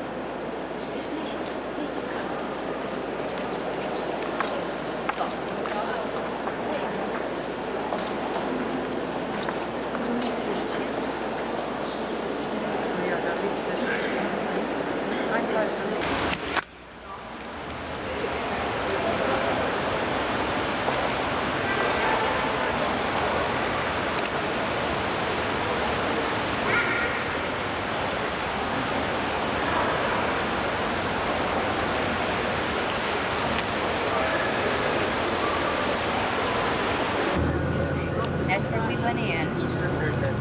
Let's see.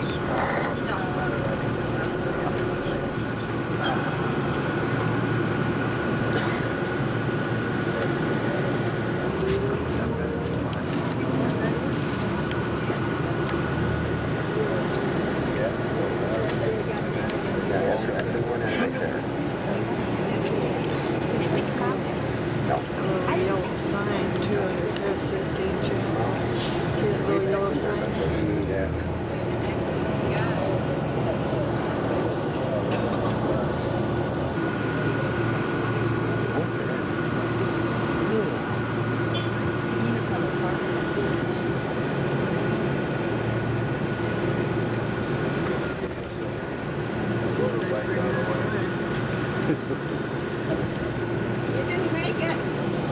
On until 1, 2, 3 o'clock in the morning. Now the street has lost much of its glamour because, you know, the Harris Bar is closed. I mean, they're closing down. Not many.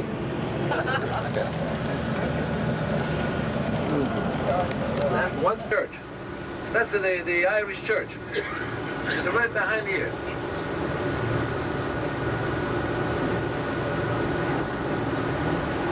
It's an Irish. You can see on the top of the door the two saints, St. Peter and St. Paul.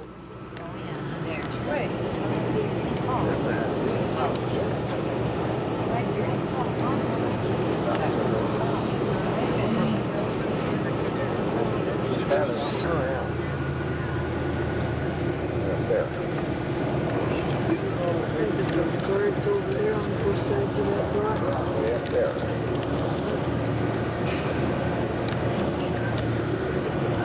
We're going to see. We're going to see the queen of the Roman fountains. We're going to see the Trevi fountain. Okay?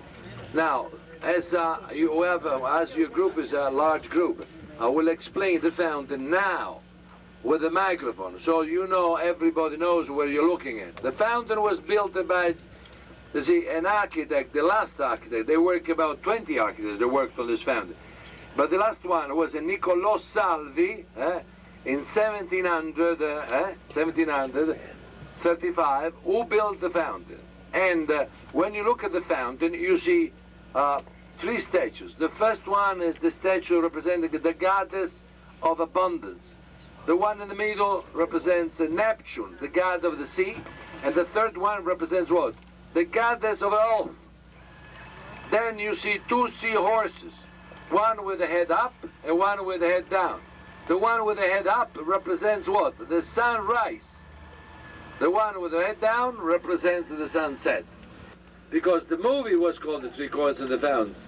The movie, there were three girls, but you needed to cast only one coin and make a wish to come back to the eternal city. Because I've seen this, ladies, you know, casting a coin, saying, I hope I change a husband, I hope I change a lover, I hope I change a house. No, no, it doesn't work. You have to make only one wish, and it's to come back to Rome. And to cast the coin, you pick up the coin with your right hand, you cast it over your left hand shoulder with the two shoulders facing the fountain. Okay? And make a wish. Now, we have a long walk. We can take it out. To go to the fountain is very easy because it's downhill.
to picture Emmanuel II, the King of Italy who fought for the unification of the country.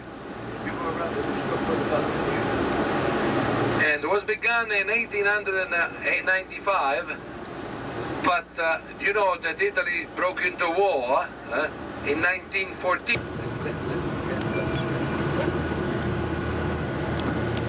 So, the First World War, they brought the ashes of the unknown soldier of Italy. And these ashes are right inside where the two soldiers are. You see the sarcophagus? So they have a double name now, the Victor Emmanuel II and the Unknown Soldier Monument. It's all decorated with marble from Brescia. It's now from Carrara. It's a highly cold marble, and of course, we can judge it as a masterpiece, but nevertheless, it's the biggest, the tallest, the widest monument ever dedicated to any kings in the world or any soldiers in the world. It has 2,500 figures sculpted in it, representing the main episodes fought by Trajan against the Dacian. The Dacian are nowadays the Romans, the army tower. The Trajan market, there were 5-story buildings. In every tier was a different merchandise sold, and the display is like the supermarkets we have nowadays. On the right, the Caesar Forum, and the 3 columns are the columns of the remains of the temple of Venus Genitrix.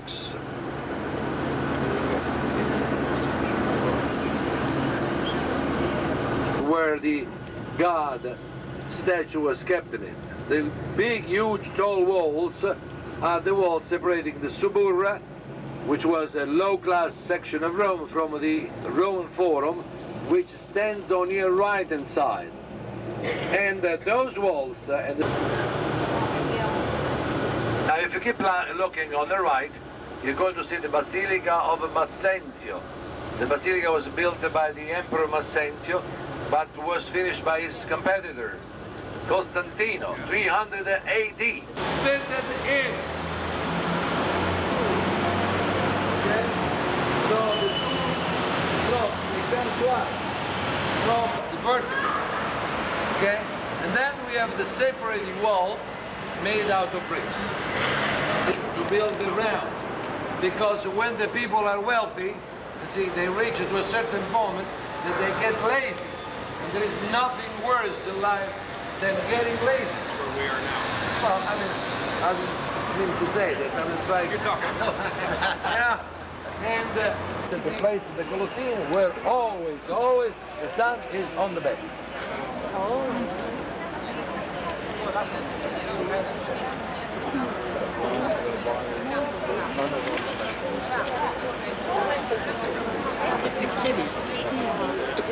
This was platform. And that was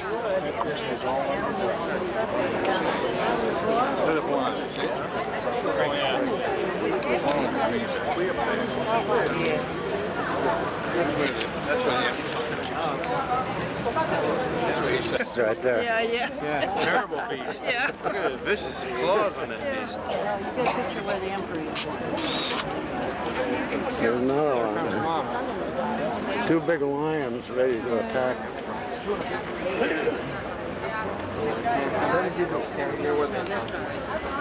Tiberius now?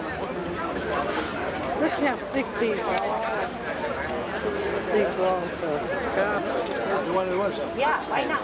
Yeah.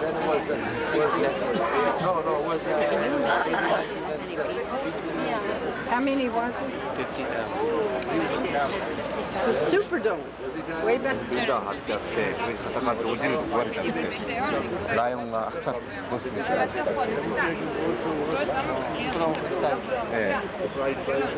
どこからキリスト教徒を待ってますライオン病 Du, wir haben Kreuz. Ja, da vielleicht. Das sieht so wie so Tribüne. Ja.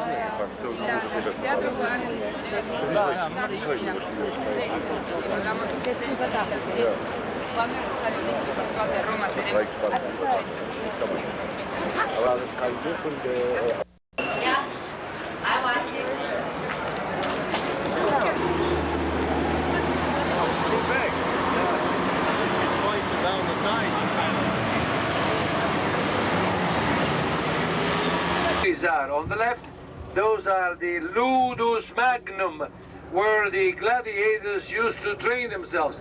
It's a small theater with a tunnel connected to the Colosseum. When you look now at the Colosseum, on the right you see some sections. Now if you look on the left, on the right, excuse me, 300 after Christ, Constantino was the last emperor of Rome who, the first Roman emperor who gave the freedom to Roman people to profess any other religion beside the pagan. So anyone could be Jewish, anyone can be Christian, anyone can be, the pagan. And this is the monument dedicated to the emperor, right here on your right-hand side.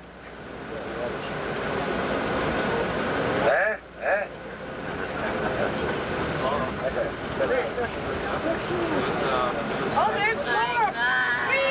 Roman people, the Roman emperor used to live. That's why they had the royal house, the imperial house. The arches that you're seeing around on the right, those are the Roman aqueducts. The Roman aqueducts right here on your right. The water was running on the ditch on top. So the sun rays through the miles would purify through the heat of the sun the water before arriving to Rome. You see it right here.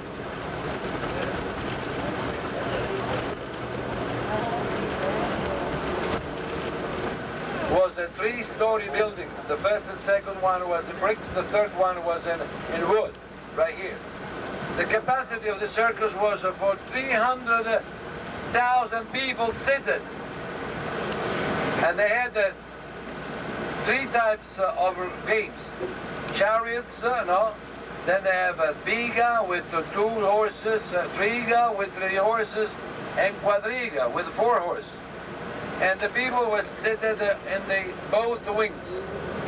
Now, if you look on the right, you see the imperial palaces, which means that the Roman emperors, they could watch the games without leaving the imperial palaces. On the left, you can see the wide building, and you can see the various wings of the imperial down below.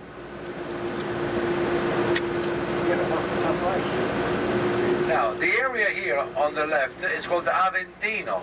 This is the third Roman hills. On the left, the monument dedicated to Giuseppe Mazzini, the founder of the Republican Party of Italy. This area nowadays is the most expensive area in town. To give you an idea, when we buy a house here, when they buy a house here, which means an apartment of 2 bedrooms, kitchen and bath, they go over almost $1 million, this area.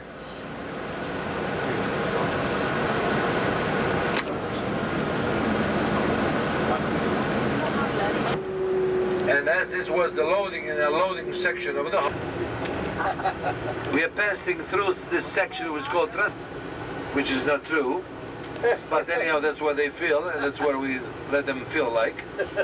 And the boulevard we are going to drive through now is the main is the thoroughfare of the Trastevere.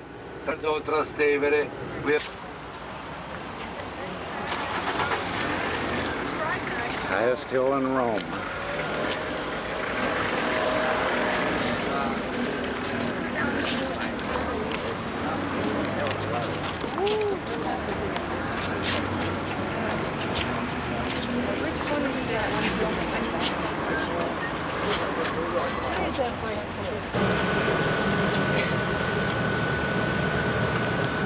Those are not city walls, but it's a secret passage.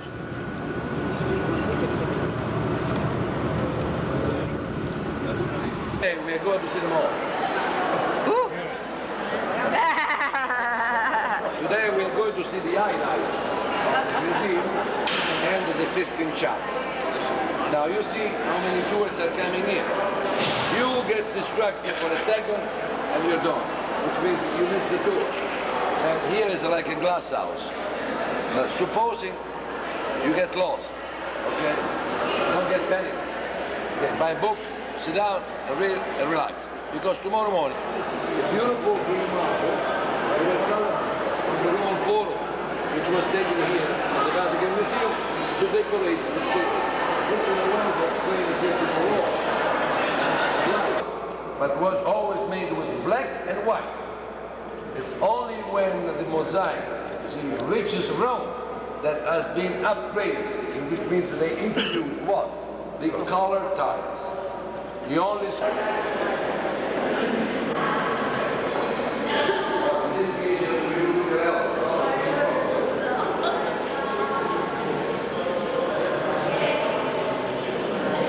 is the Sistine Chapel. This is the Sistine Chapel. Yes, sir? Yeah. Now they say to represent what? The proliferation of life. On the other hand, left, Diana, represented by the hand of God, there's two different interpretations. Get some of the ceiling. Stay closer to your right and let the other people go by. When you look at the statues here, you see the old statues, they have a piece of marble. This tells you that this is a copy, a Roman copy. Number one. Number two, they are operating with marble. The Greeks did it on bronze. So this is fragile, the other one was hard. So all around here, you have statues. First, it shows what you would have used in the place. Spirals, shades, streets of bronze. Vatican Museum. This is Friday morning. because it's made with the micro-mosaic. Micro-mosaic.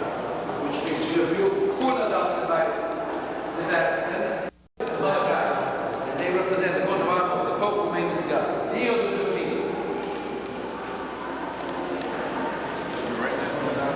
Yes, I got it.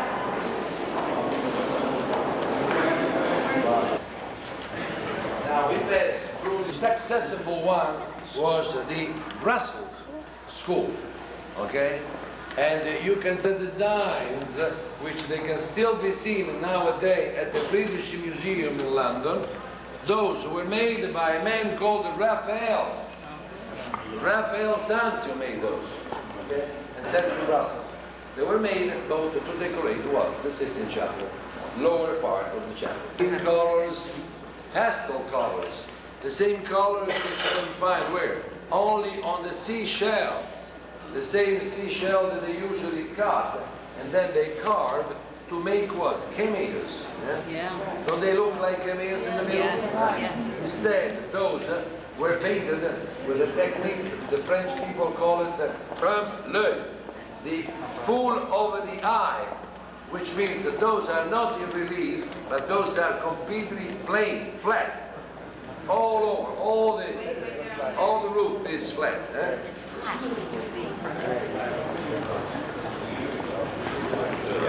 Of all, according to my opinion, is the third one, together with the Solomon Temple, are the two best temples built in the world.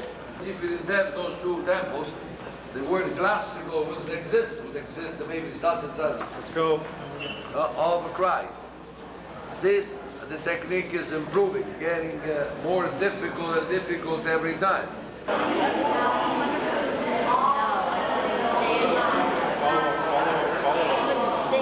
Which is called the Maps Gallery. This was painted by two brothers. And what they painted? They painted on the left all the regions of Italy from Rome to the south. On the right, all the regions of Italy from Rome to the north. This is very important because it was the first time that in those days regions underneath. Marconi sent the first radio messages around the world.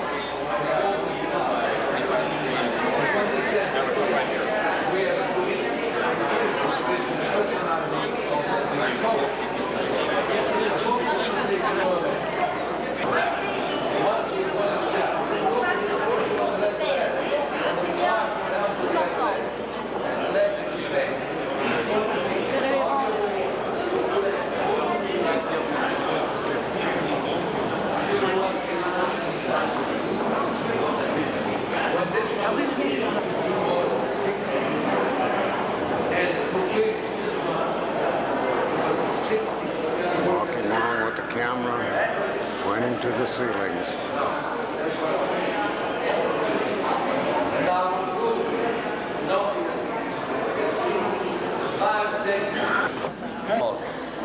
This was painted by a Polish painter called Jan Matenko to celebrate what? The second bicentennial year of the victory, 1683, 1883. Very severe, very intriguing. You know, that's what he was to leave. This down here. Now is the modern art gallery. You can see all around all modern paintings, you know. But that's what the Pope did. And if you that's not being replaced. Now this room, which was painted by Pinturicchio, you can see all around representing what? The fine decorated, all laminated with 80 karat gold. Those are not the decorated beams, but those are supporting beams. In other words, that they bear the weight. Look at the size of the beams. A copy made by him. Because half of the picture has been destroyed, and half of the picture still stands. So the other, and the oven, you know, in front of you on the top of the stairs, the representation of Pius VI, you know, and Adelora, the chief of the Oriental States. Because especially in your bookshops, they sell very, very popular posters called the Brooklyn Bridge, made by him. Don't you remember the style? These are parish of religious determination.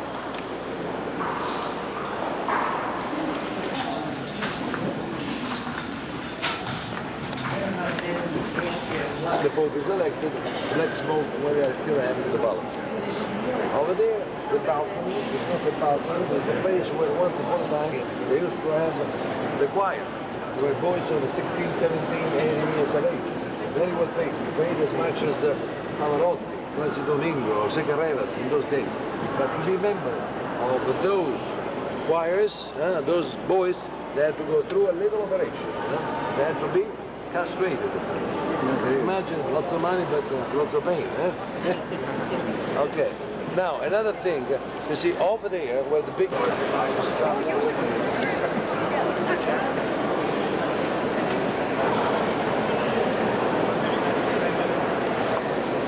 After landing spaces, this was the only way to go up to the papal apartments behind the door.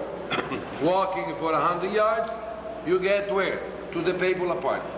You can see the royal stairs. They are so low, steps and wide. So the people with armor on could have gone easily up and easily down. Because the staircase leads into the Street.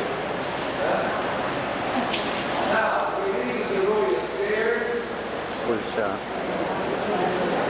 not down these stairs. You might say, but in our country we have a basilica. Yes, but this is the kind of the lamp of a show.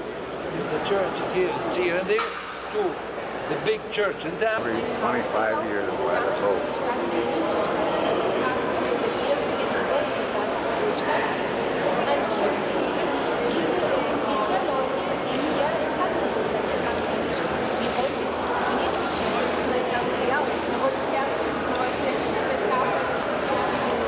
Bricks down and they open the door. The door will be open from Christmas to Christmas.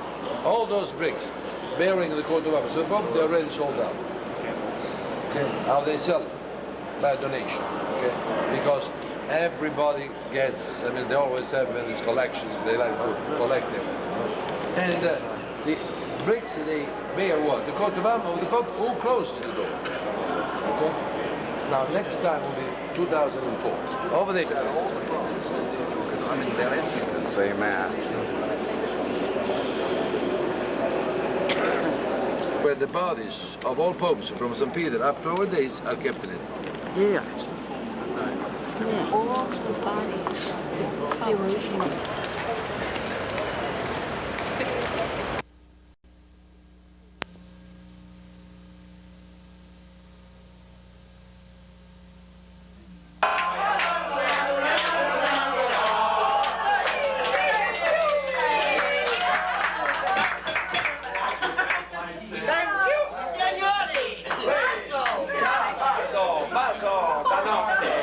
Last dinner in Rome.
Have some wine. Have some wine.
vita ritorna e prima di partire l'indecina getta la monetina e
the rather famous city of Orvieto.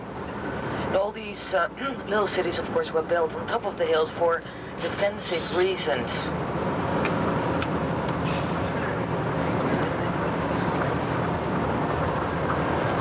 Okay, this is Florence, Italy, Rita.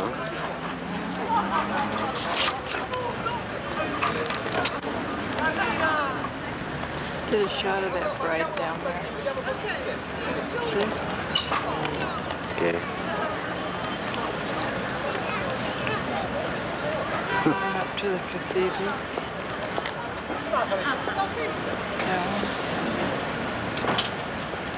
It was built because, as I said before, this was to be a kind of orientation tour.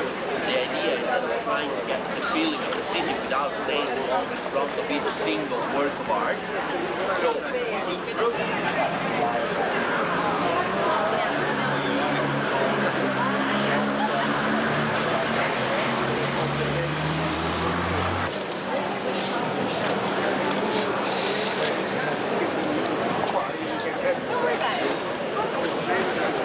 Gothic, because at that time, actually not Rome, but Florence was the city in power. And I am speaking above all from an economic point of view. Florence of the merchants, of the bankers of the 14th century was really one of the richest cities in the world at that time. And buildings like this wanted to be the expression of the power, the splendor, and the prestige of the city. The building is built with a kind of sandstone, which is a local stone.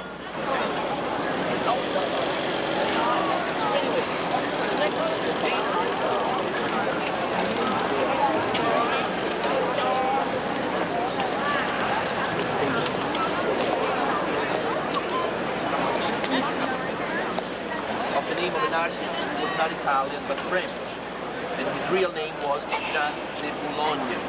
He spent most of his life here in Italy, and in particular in Florence. And in every book of art history, you find his name with the Italian version of Jean Boulogne. Then, the most famous statue, and the first statue of the Loggia to the left.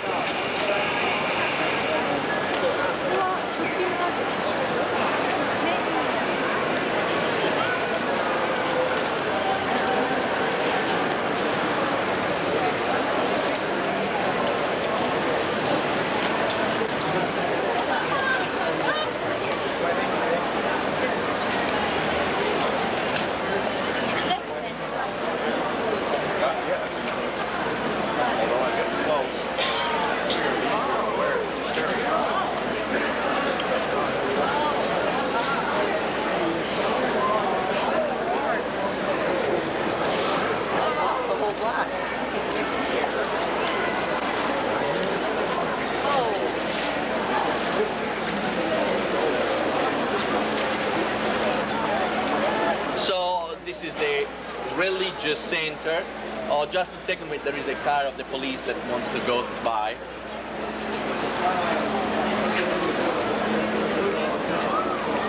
Move a little bit, move a little bit.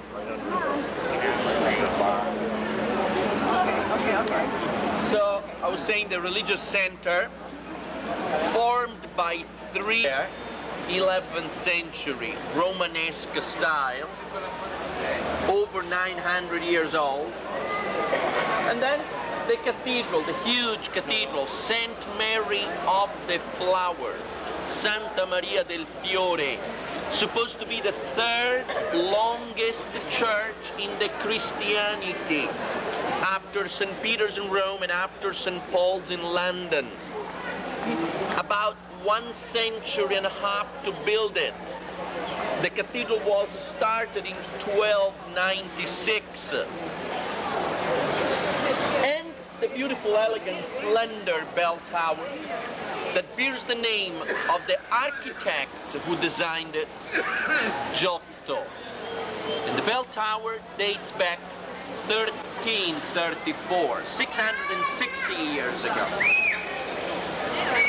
Outside, you see the magnificent decoration in marble, all made with local marble, natural colors. geological formation of the marble itself.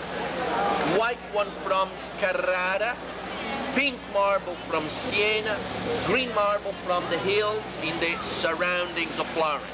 But all local marble, natural colors. A cathedral that was built in the 15th century without support, without using regular scaffoldings. And this is really something amazing, especially, you know, when you think of the technology they had at that time. When to lift up the stones, they only knew the block and tackle system. That's all they knew. And then think also of the weight and the dimensions of this dome. From the bottom of the church to the top of the lantern, 350 feet. And the diameter at the base of the dome is 140 feet. So think to build it without support, but using only a system called in English in architecture, dovetail, that at least, you know, it's easy to explain and to understand, with stones and bricks, you know, one into the other like this, and in circles, always narrower, one above the other, narrower, and then narrower and narrower. That's the way the great architect Brunelleschi, and this is a name, if possible, I really would like you could remember about Florence, Brunelleschi conceived the construction of the dome. That anyway, and this is also most interesting for you to know, is a double dome. They are two domes, one interior and one exterior. And in between the two domes there is a stairway that takes people up to the very top of the dome. You see, by the lantern there is that terrace with people around, walking. Those people have climbed something like 500 steps to reach the very top of the dome. Okay, all of us, let's go. Going to Rome to make your sister bigger than you, but not nicer. This is considered. You will actually find the dome of the Cathedral of Florence in every book of architecture all over the world. Now, I will take you first inside the baptistry. Then I show you outside the baptistry the copies of the famous doors, the famous Paradise doors, but they are copies. And then we'll go inside the church. Here, now, we need a special permission from the parish to which we belong, because that's the rule. Children must be baptized in the parish to which they belong. In the old times, instead, it was the opposite. It was mandatory to baptize every child today, but by dipping completely the child into the water. So this means that they needed a big baptismal font that was right in the middle of the building, where we are now. If you take a look,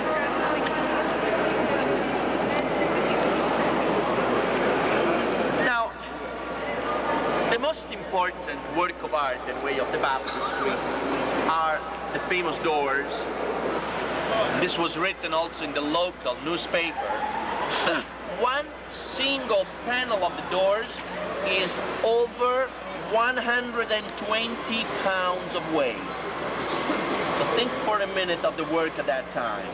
To cast 120 pounds of bronze for every panel, and work on each panel with the chisels, the drill, the hammer, to smooth the figures, to give that sense of perspective, and finally to gild the bronze with the 22-karat gold leaf.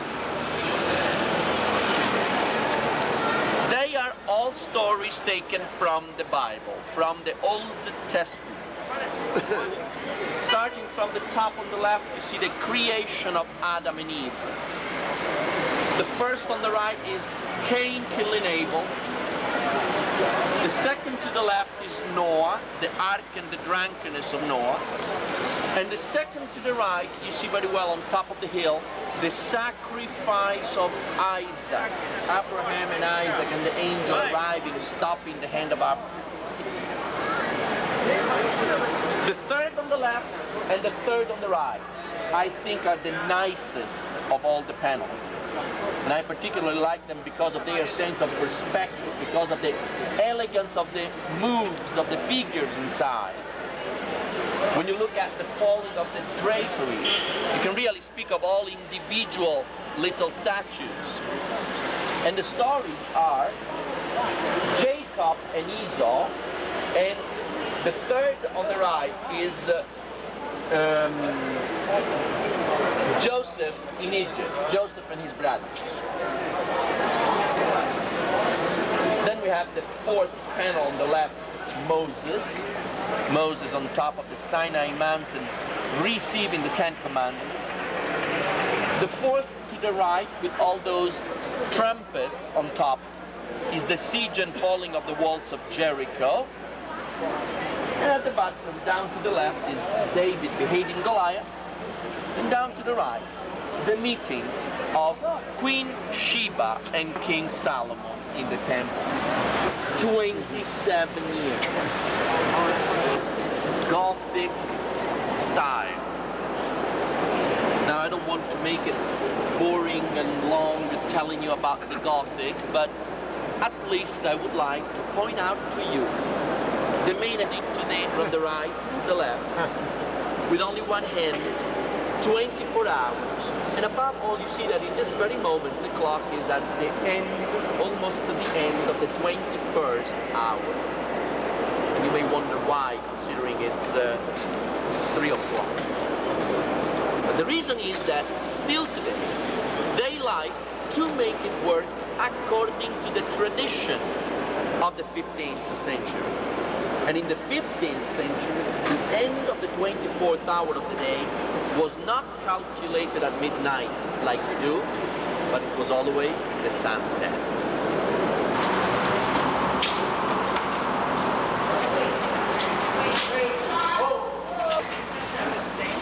The medieval castle,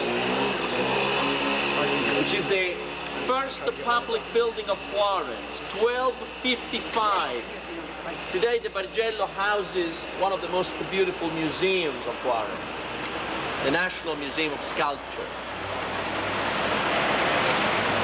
You see, again, buildings built with stones. And also more recent buildings like this that has plaster on.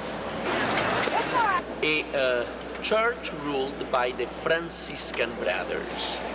It's actually the biggest Franciscan church we have in Italy, bigger than St. Francis that I heard you visited in Assisi. This church dates back 1295. And at this point, if you remember, I told you, Palazzo Vecchio, 1298. Cathedral, 1296. Santa Croce, 1295. In 3 years, the same architect, Arnolfo, laid the foundations of the most outstanding buildings we have in town. And the style is also Gothic. Again, not the purest example of Gothic. Here we don't even see the crossed vaultings like we saw in the cathedral. The ceiling is made of a series of walnut wood beams, all painted.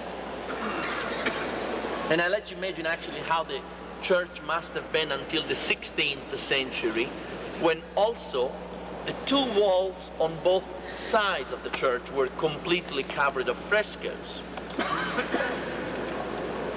The frescoes were deliberately washed off, deliberately destroyed in the 16th century to be replaced by the big altars that you see on both sides of the church. And you don't even need to be art historians to understand that these altars, with their decorative richness, are contrasting a lot with the simplicity and with the austerity of the rest of the church. Machiavelli, famous above all for a book he wrote. Many of you must have heard of The Prince, Il Principe, the book with which today we say the new politics, the politics of the ends justify the means, was born.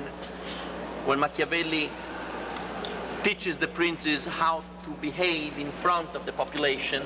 You know, when Machiavelli said the prince must be loved by the population, but at the right moment, when necessary, must know also how to use an iron hand. Died on February 1564. Immediately after that, the body was practically stolen or dropped to Florence, because Michelangelo himself had expressed his wish to be buried in Florence, in this church. This is the quarter Michelangelo taught.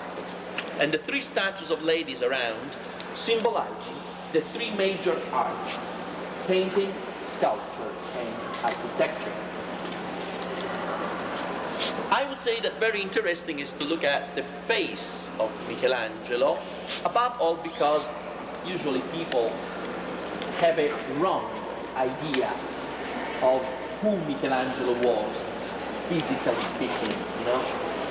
Because we stand in front of David, we look at the Sistine Chapel, we know he lived there. You may like to know that Galileo was born in Pisa exactly in the same year and in the same month when Michelangelo died in Rome. Now the two great men are buried facing each other in the same place. February 1564, one died in Rome, the other was born in Pisa. Galileo spent most of his life, anyway, here in Florence. He was very much helped by the Medici family.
Tower of Pisa.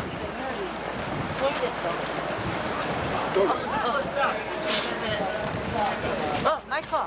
Michael. He said gotta go that way.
Did you find the water closet?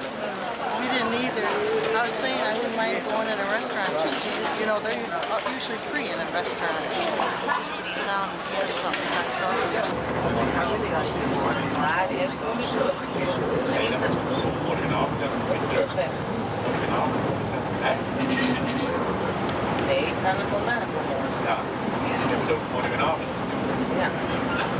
Maar most famous marble of the whole world.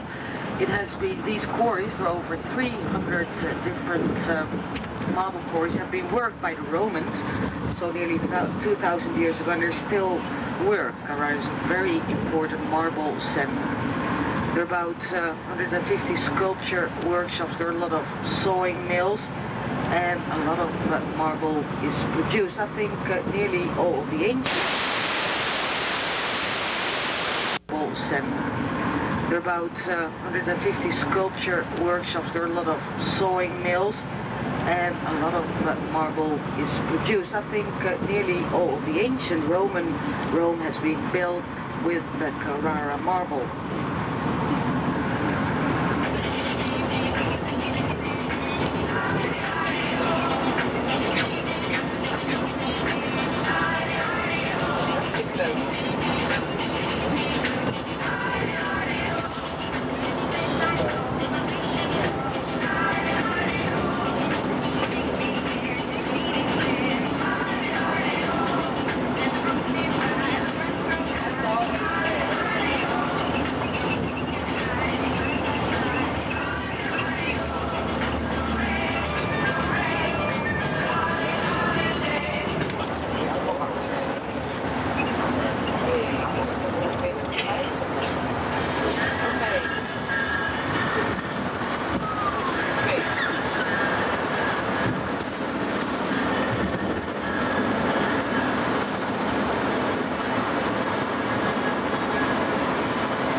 It's a very sheltered position, Rapallo, and you find a lot of different trees. You can see palm trees just before you, and Rapallo, and the whole river is quite famous for its variety of flowers and all kinds of trees. This is the Italian Riviera,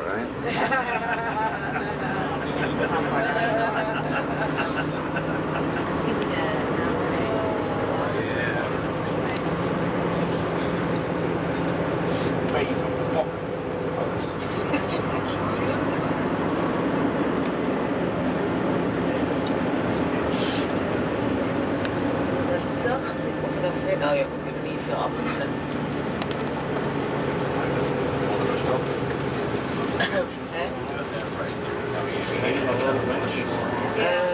Ja, hier naar links. Daar, hier naar links. Of City. powerful republic in medieval times. It had more or less a big sea empire with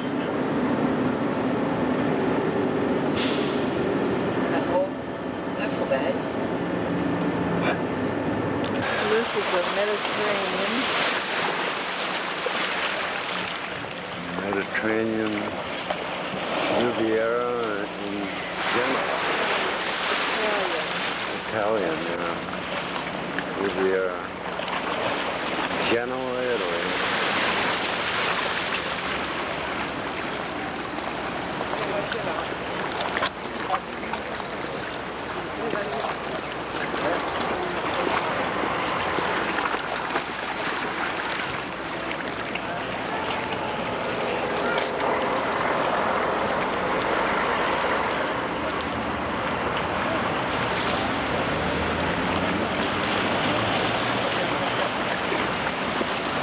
Afternoon at 1:15 p.m.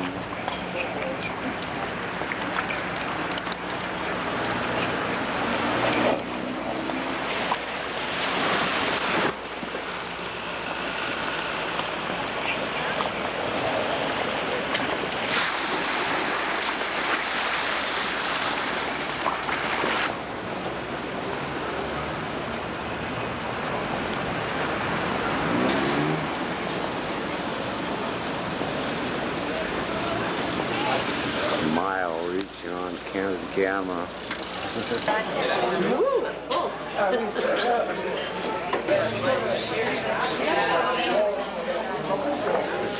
In Italy, it is the biggest port in Italy, so for that reason it's very important. A lot of industry, about 800,000 people. Has a very interesting history, a very beautiful historical center. And this year, of course, there have been major celebrations in Genoa because of the fact that Christopher Columbus, Cristoforo Colombo, has been born in Genoa.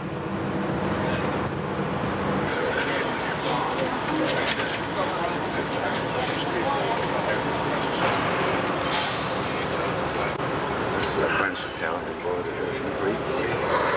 Huh?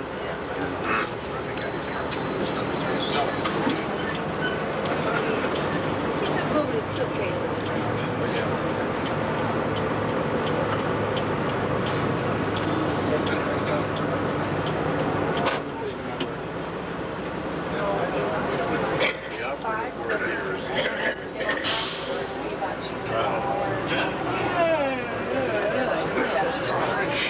Gendarme walks out and just looks carefully.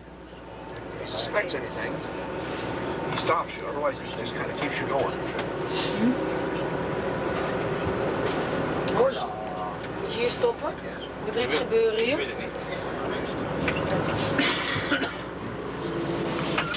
It's the city of Nice.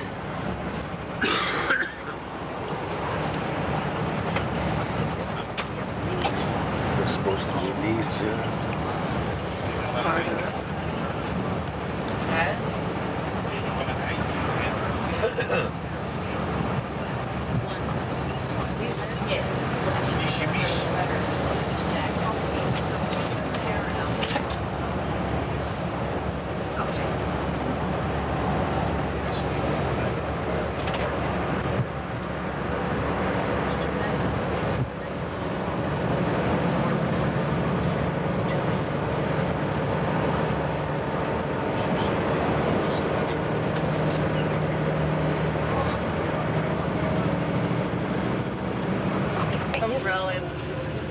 Umbrella and my raincoat. Didn't even forgot it. Yesterday I dragged it all over and didn't eat it. Oh well.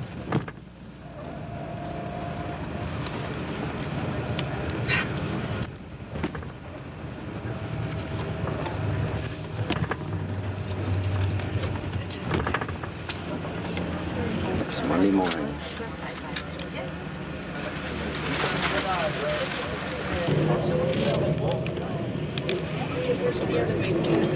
Beach on the Mediterranean. Well, ladies and gentlemen, we're here on the Promenade des Anglais, which is the road along the coast, which was in fact built by the English, I told you yesterday, in the beginning of the 19th century when there was a very big English colony. Well, I think staying here during the winter time when in England it was horrible weather, they built this road, not as it looks today, just a small, very narrow coastal road, and this developed into this beautiful boulevard of promenade.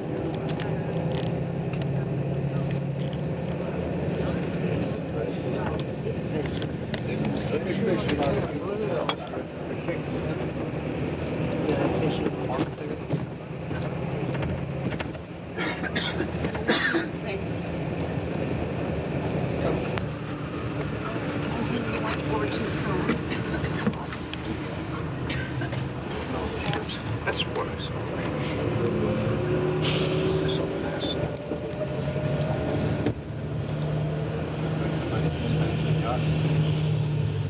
$3 a America. That's what they're missing. They're missing this tour.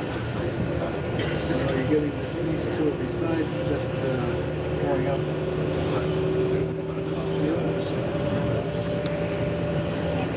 We're leaving in the morning. By the time we come back, the day is shot. We go to dinner, and we're up early, and we're on the way.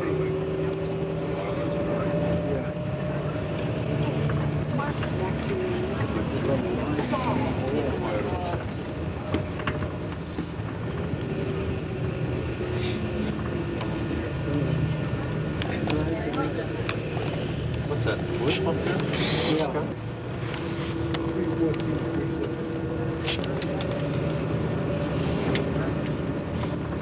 Get this without getting a tree. You got it. You gotta look ahead, you gotta plan these shots. Huh?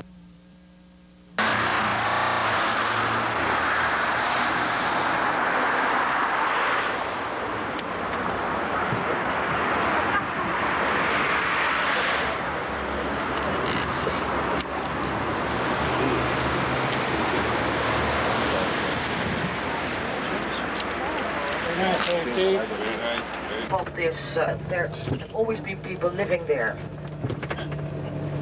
It's very, very pretty. And you see the way he was dressed, etc. The fragrances, they mount through this pipe down into the second still, where we let this cool down and condense. And we hereby obtain two different liquids. On the bottom, we get distillated perfumed water, which is important in order to make cleansing lotions and body lotions. Up on top, as you know, oil is lighter than water, and that's why these oily essences thus swim right up on top. And these oily essences, they're the basis, the substance that we need in order to make perfumes. Perfume factory.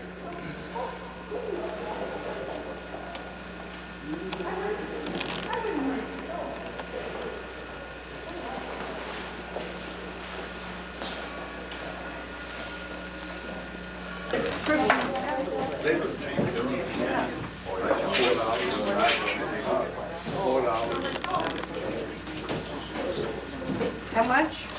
Oh, 5 times each.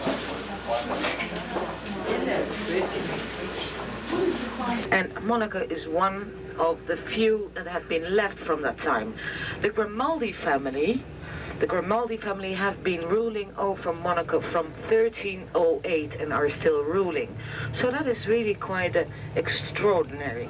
In 1308, one of the members, well, the first the head of the family, bought the Principality of the Genoese because before Monaco had been a Greek settlement, the Romans had been there, and then it was conquered by Genova, you know, the city that we passed yesterday was in Genovese hands, and the Grimaldi family actually were Genovese. But one of the members of this family was expelled from Geneva for political reasons, and he was disguised in the disguisement of a monk. He fled to Monaco, and there more or less conquered the city on the Genovese. Then later he had to buy it. The Genovese thought that they would like to have the money, and so the Grimaldi family started as rulers of Monaco, which was a little bit bigger than it's now, because now it's only a square mile, so that's not very big, but in former times it stretched out to the Italian border, and also reached Menton. Menton was a part of the principality. So the important thing to remember is that the Grimaldi family ruled over Monaco from 1308 till now. So that is really quite extraordinary. Monaco, just like München, means monk, and of course it refers to this legend. Well, supposedly it is not a legend. Supposedly is this a real fact that the founder of the family fled in the disguisement of a monk from Genova to Monaco. It is very, very small. It's also a very strange city because the people, they have no military service and they pay no taxes. Isn't that nice? That's really nice. They don't have to pay any taxes. The Grimaldi family is rich enough. They have a lot of wealth which comes from industry and also, of course, from tourism, because thousands, I would say millions of people go to Monaco just because. I don't think, if you look at the exterior aspect of Monaco, it's so very remarkable. Its situation is very remarkable, and the Grimaldi family is very remarkable. But when we go into the city, you will see that it's a very modern city in a way. Because of course, Monaco cannot extend its frontiers. So to house all the people, they have to build. And then they build on top of each other. So you'll see lots of buildings. It's very, very crowded. The center of Monaco is beautiful because it looks out over the sea. It's on top of this relatively high rock. You can visit the palace if you want. A part of it is very old. It's 13th century. Most of it is 16th and 17th, and then there's also a modern part. There is a very famous oceanographic museum with about 90 aquariums. I mean, basins with all kinds of Atlantic and oceanic fish, very beautiful, because one of the members of the oceanographer, no, I'm not really sure how you pronounce it. How do you say this? Oceanographer? Oh, it's relatively modern, and all the... Luxury yachts down there.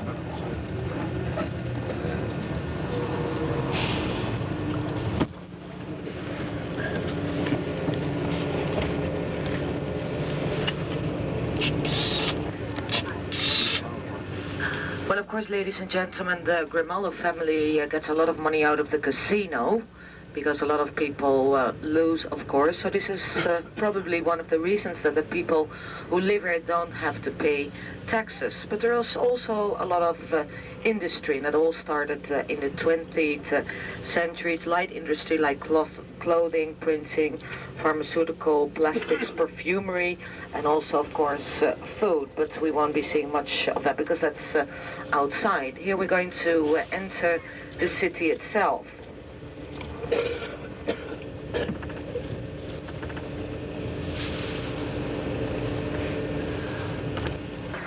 That is the part that is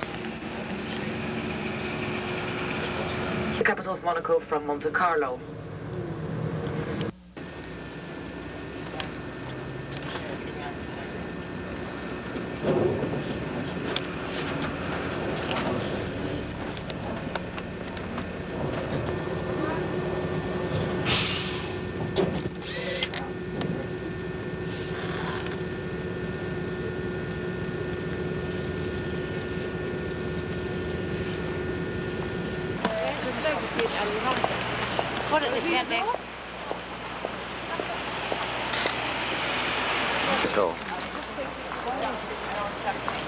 And all the tombs of all the rulers of Monaco, including Princess Grace. That's too far away.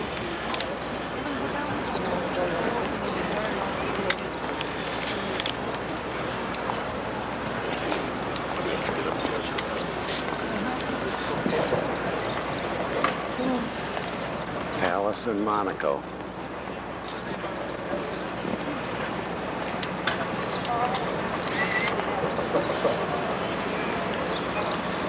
piece black on top of it. You see the people lining up for there, so apparently you can go into the museum. I'm not really sure whether you can see a part of the State Department, so if that is what you want to do, then please ask over there. So if you go over there, you see the balcony over there. You have a nice view over the whole your way back, right? No. Yeah?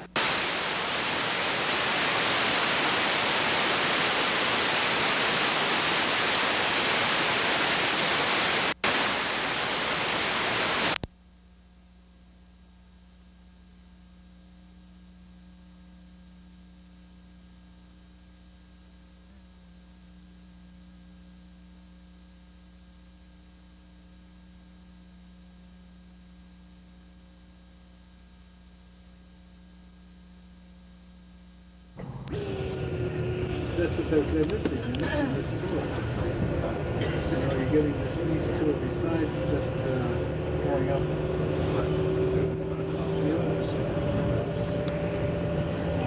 So we're leaving in the morning. By the time we come back, the day is shot. We go to dinner, and we're up early, and we're on the way.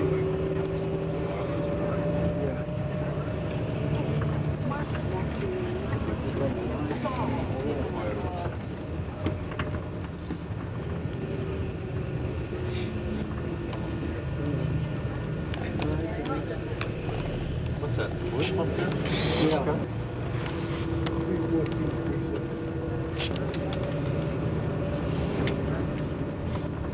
Get this without getting a tree in. You got it.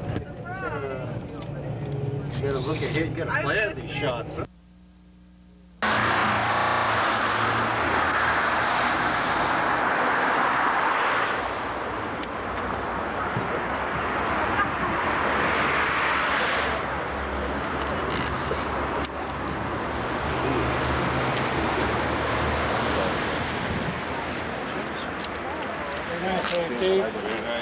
Of this, there have always been people living there. It's very, very pretty. And you see the way he was dressed, etc. The fragrances, they mount through this pipe down into the second still, where we let this cool down and condense. And we hereby obtain two different liquids. On the bottom we get distillated perfumed water, which is important in order to make cleansing lotions and body lotions. Up on top, as you know, the oil is lighter than water, and that's why these oily essences thus swim right up on top. And these oily essences, they're the basis, the substance that we need in order to make perfumes. Perfume factory.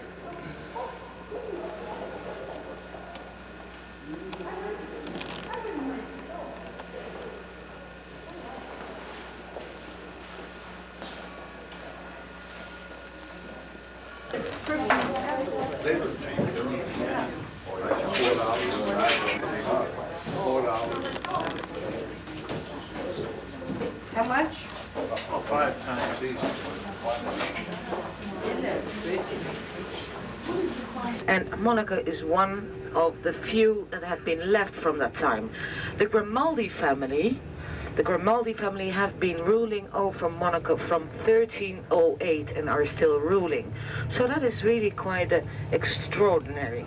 In 1308, one of the members, well, the first the head of the family, bought the Principality of the Genoese, because before Monaco had been a Greek settlement, the Romans had been there, and then it was conquered by Genova, you know, the city that we passed yesterday was in Genovese hands, and the Grimaldi family actually were Genovese. But one of the members of this family was expelled from Genova for political reasons, and he was disguised in the disguisement of a monk. He fled to Monaco, and there more or less conquered the city on the Genovese. Then later he had to buy it. The Genovese thought that they would like to have the money, and so the Grimaldi family started as rulers of Monaco, which was a little bit bigger than it's now, because now it's only a square mile, so that's not very big, but in former times it stretched out to the Italian border and also reached Menton. Menton was a part of the Principality.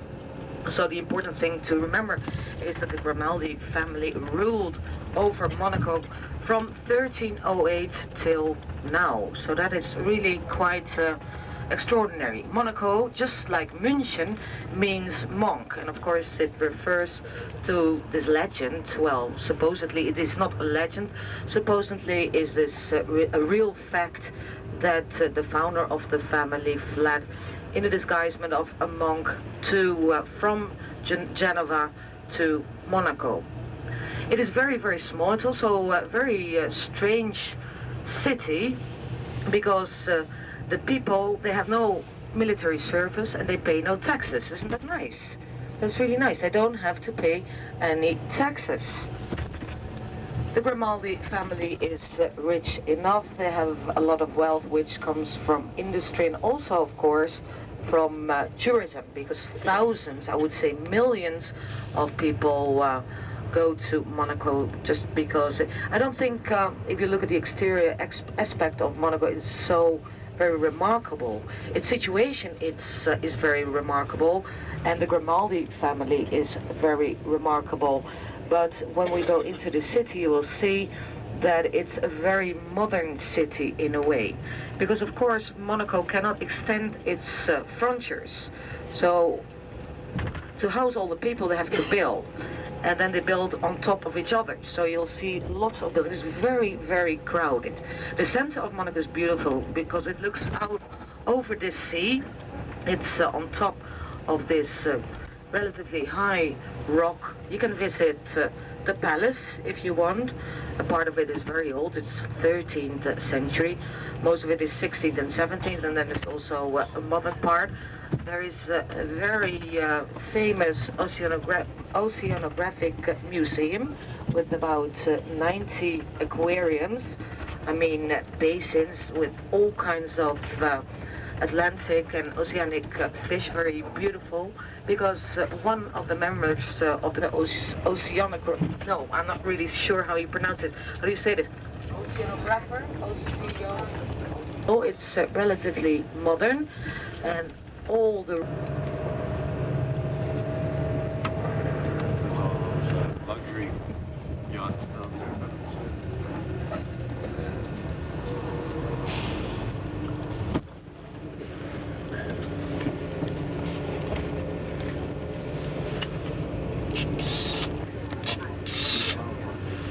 Well, of course, ladies and gentlemen, the Grimaldo family gets a lot of money out of the casino, because a lot of people lose, of course. So this is probably one of the reasons that the people who live here don't have to pay taxes. But there is also a lot of industry, and it all started in the 20th century. It's light industry like clothing, printing, pharmaceutical, plastics, perfumery, and also, of course, food. But we won't be seeing much of that because that's outside. Here we're going to enter the city itself.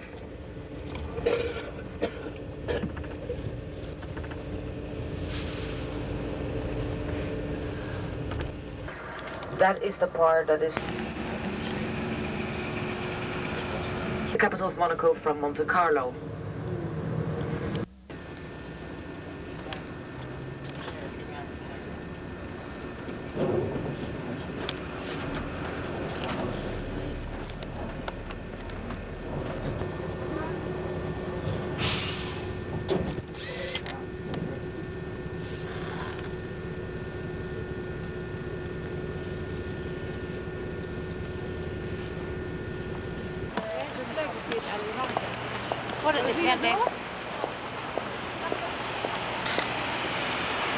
So,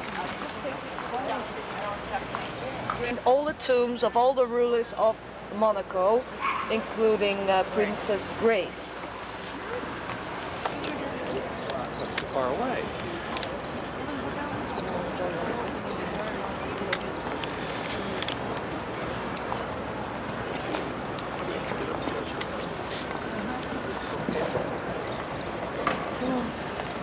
Palace in Monaco.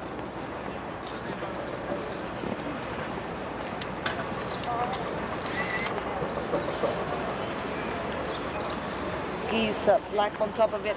You see the people lining up for there, so apparently you can go into the museum. I'm not really sure whether you can see a part of the State Department, so if that is what you want to do, then please ask over there. So if you go over there, you see the balcony over there. You have a nice view over the whole your way back, right? No.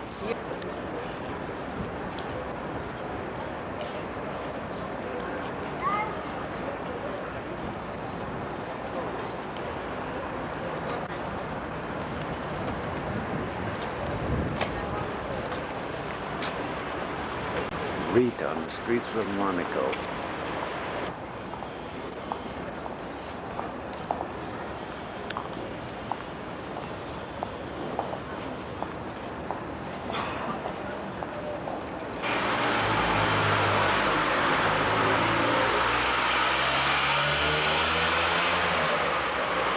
Rita on the streets of Monaco.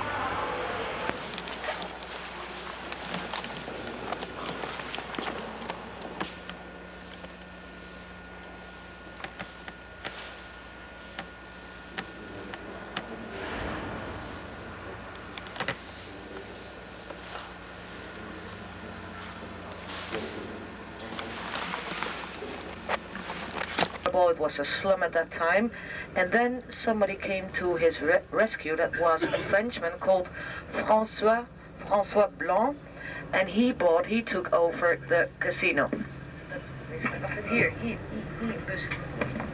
To the left, to the left, to the left. Sorry, we had to see where we went.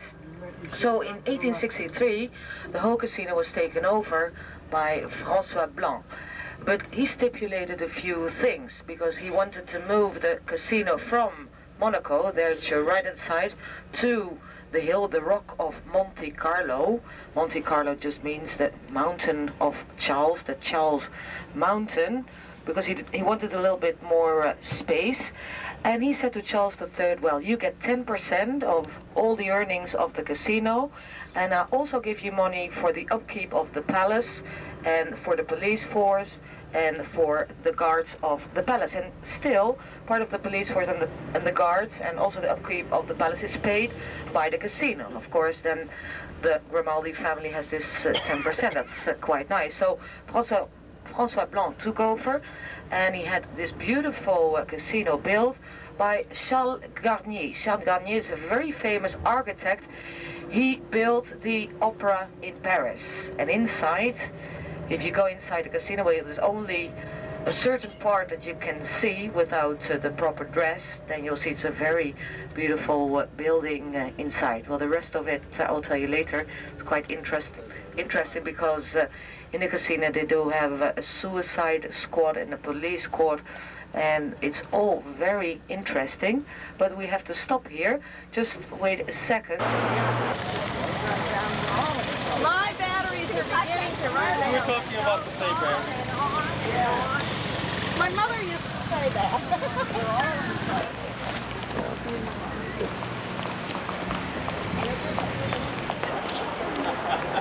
I'm not too fond of that bedroom we have now, because when you get out of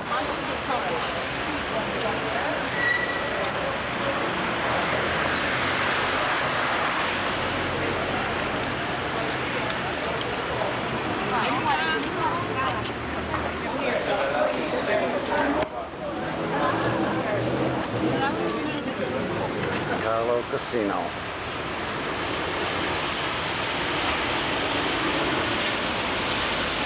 Calvi Terrace.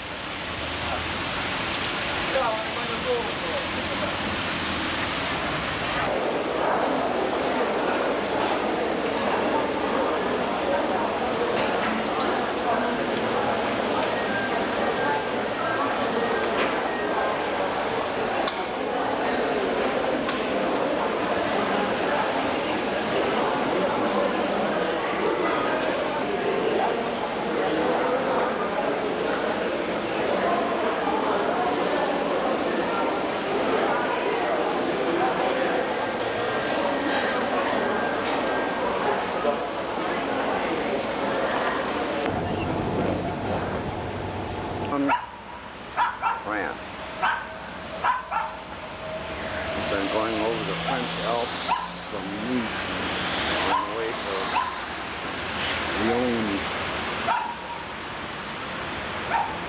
This is the Citadel.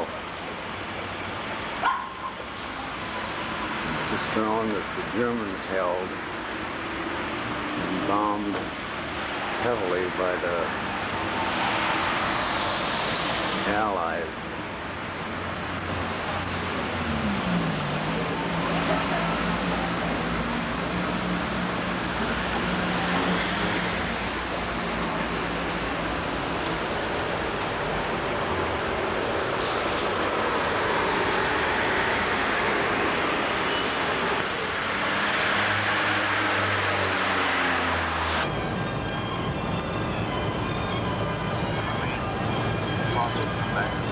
Stuck in a corner and we won't.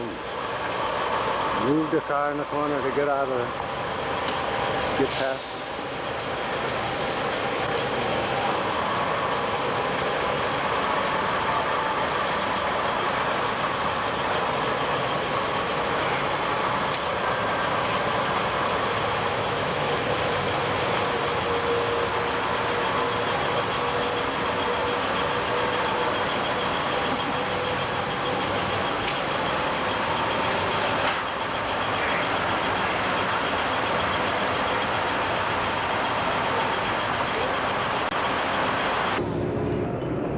To Orleans. Wednesday morning.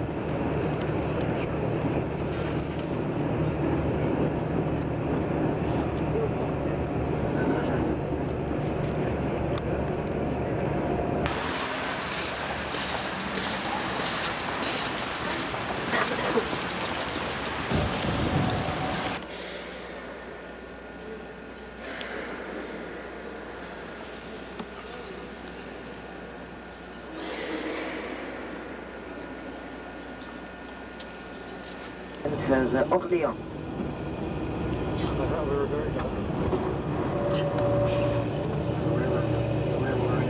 The English who were besieging Orléans, she was then 16 years old. Her life.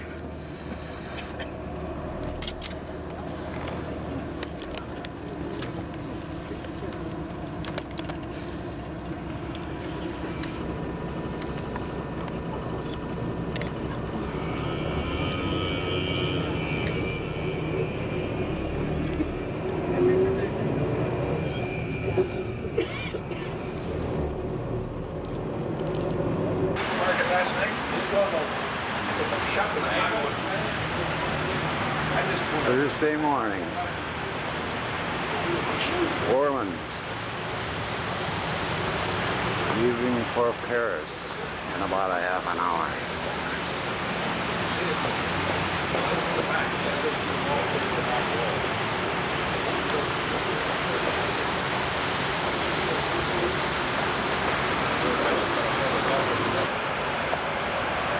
St. Joan of Arc statue down at the end of this street in the square where she was burnt to the stake.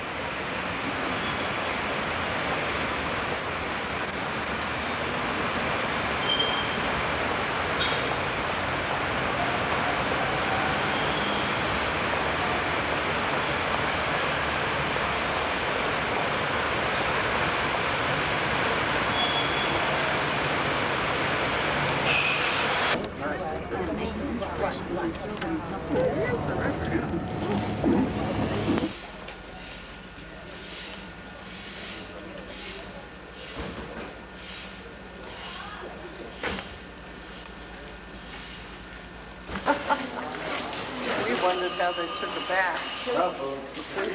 They were just water. Yeah.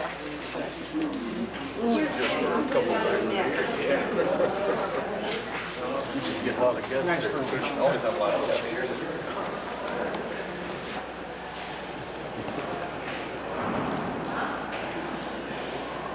Get warmed up, Reed.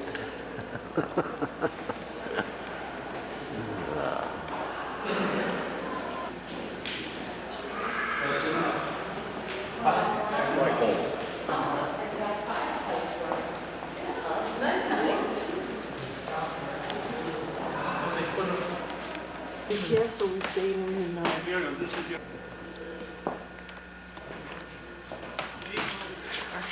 You want to go to bed, Reed? Go lay down there for a while. We'll get kicked out of here.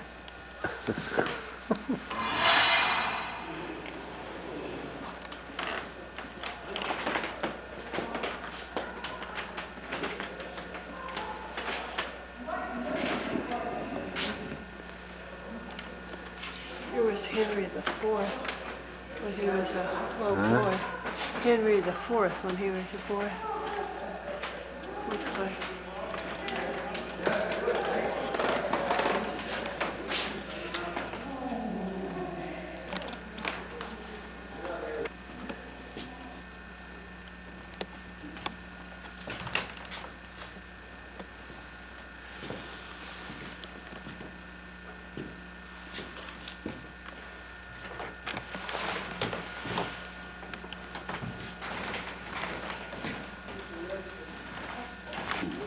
Louis XIV's room.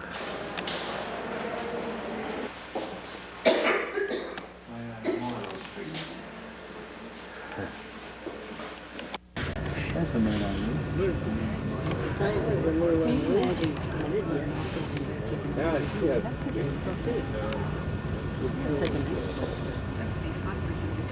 The last show was at 12 o'clock.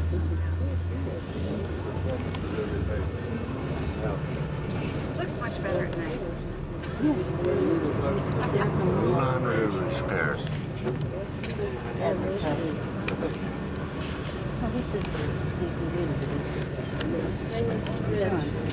Mine's too bad. Jenny's so far away. McDonald's. Every time we go past McDonald's, there's McDonald's. They test you about and then Jerry's down, he eat McDonald's at home. I will have to admit, we went into McDonald's and had a chocolate shake when we got a little sick the last time. They generally have good coffee. Really? Yes. Well, when my selling was not good. Right there. Watch it, ladies and gentlemen, because we are here again on the Sex Boulevard, the Boulevard Sexuel of Paris. Here at your left-hand side, the Moulin Rouge.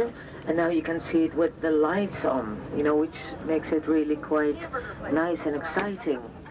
But I can tell you, when you are a man alone, and you're walking here, well, nothing does have to happen, but what happens a lot, and I heard it a lot of drivers, you know what happened to them. They're walking here, and outside usually they're men standing, and they want to attract people, right, into all these places. So what happens is these men are standing outside. I don't see any now, but later in the evening they will. And you're walking there, and they have all kinds of, invitations. Of course, they tell you to come in because you don't have to pay anything, and it's all very nice and beautiful women. So you go in, right, and it all looks very nice. And then there's this beautiful lady, and she's sitting on your lap, and she wants to drink something. And she usually wants to drink champagne. You have to pay for it. And then when the bottle is finished, you're 700 francs poorer, usually. And when you don't have it with you, the 700 francs, then, well, they do bad things to you. And you're not going out again this way on the boulevard, but you'll be lying in, shattered in a back alley. But this is really true. I mean, I heard this a lot, so you take care. If somebody comes up to you, just shrug him off.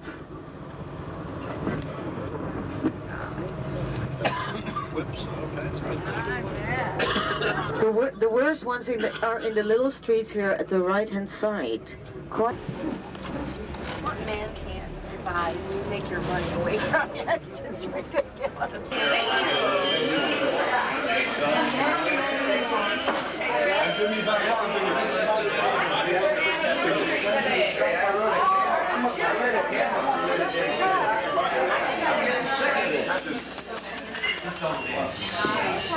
There is an anniversary being celebrated tonight. D and T. So let's all sing, drink a toast to them and sing happy anniversary. Happy anniversary.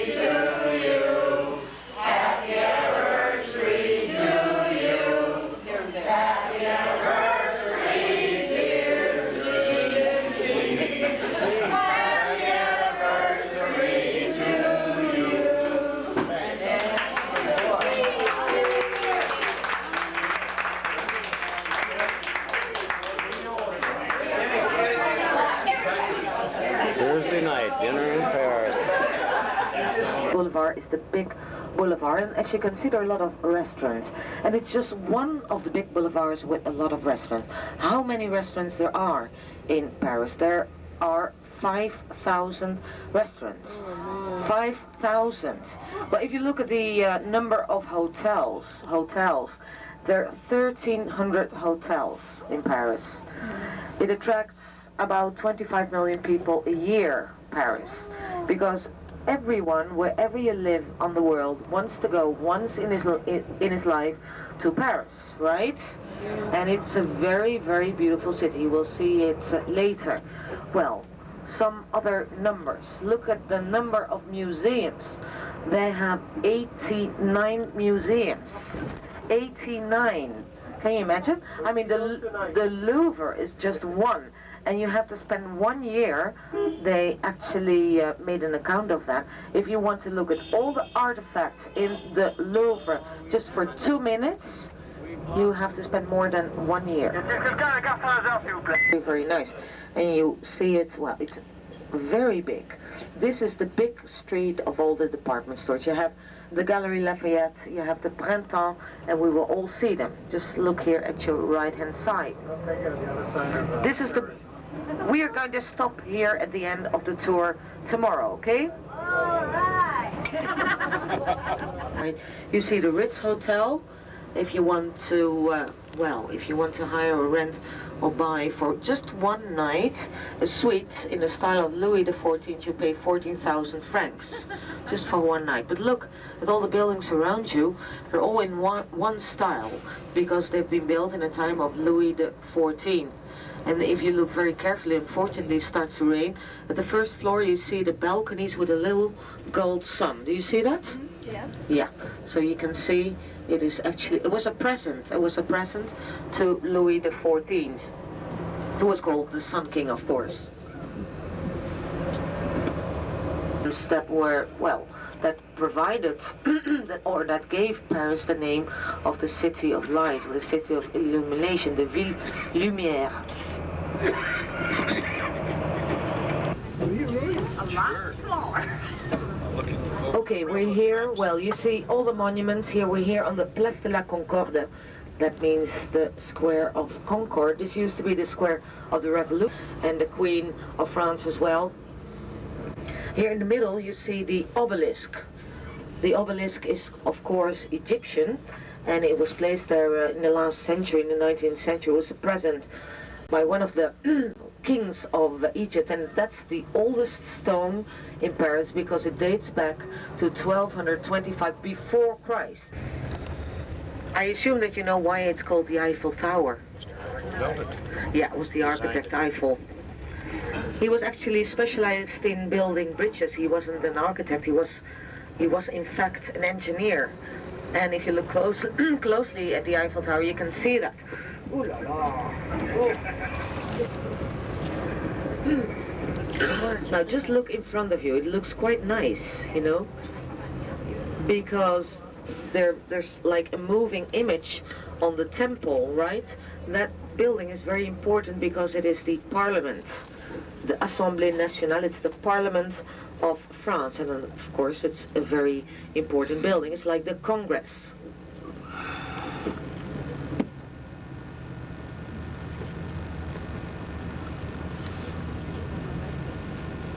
Is this the left bank? Okay. That's a very good question. Paris at your left-hand side. Well, the River Seine divides Paris into the right bank and into the left bank. And we were on the right bank because the right bank is the north of Paris, right? So we're crossing over and then we come at the left bank. Well, they usually say that the left bank is the place where all the artistic life is going on, and the right bank is the bank or the part of Paris where the money is going on. And I think that's quite right. But look there, it's quite interesting. Louis XIV, and when he came back from battle and you had broken a leg or you were sick, you could live there, well, till the end of your days. And you see the gilt cupola, the dome.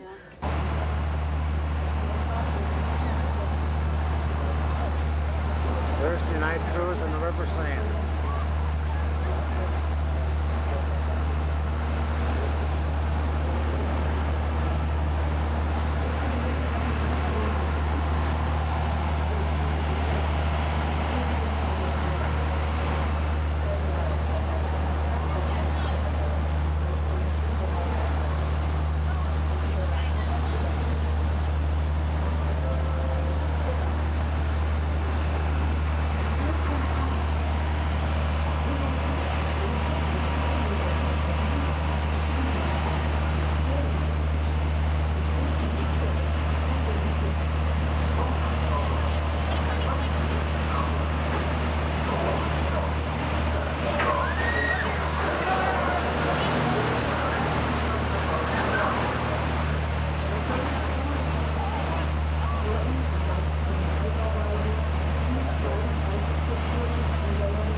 リスからはさらに拡大されました。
La Maison de l'Alsace, that's one of the 20 restaurants anymore.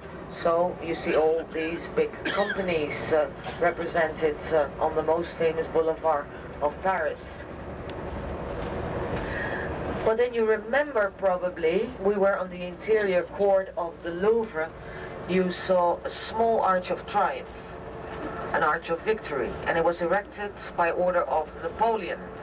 And that one is straight behind us, because the Louvre is 3 kilometers behind us. And on the same axis, just in front of you, you find again an Arch of Triumph, also erected by Napoleon Bonaparte, of course, to commemorate all his big victories on the European armies.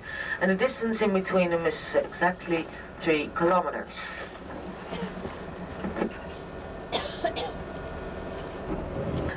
You should imagine that at your left-hand side, 3 kilometers further on, is the small Arch of Triumph. Down here is the big one. Look here at your right-hand side. You see there, that is 6 kilometers away, and that's twice as high as the building here at your left-hand side. It's even a little bit higher because it's 110 meters high, and this building is 50 meters high.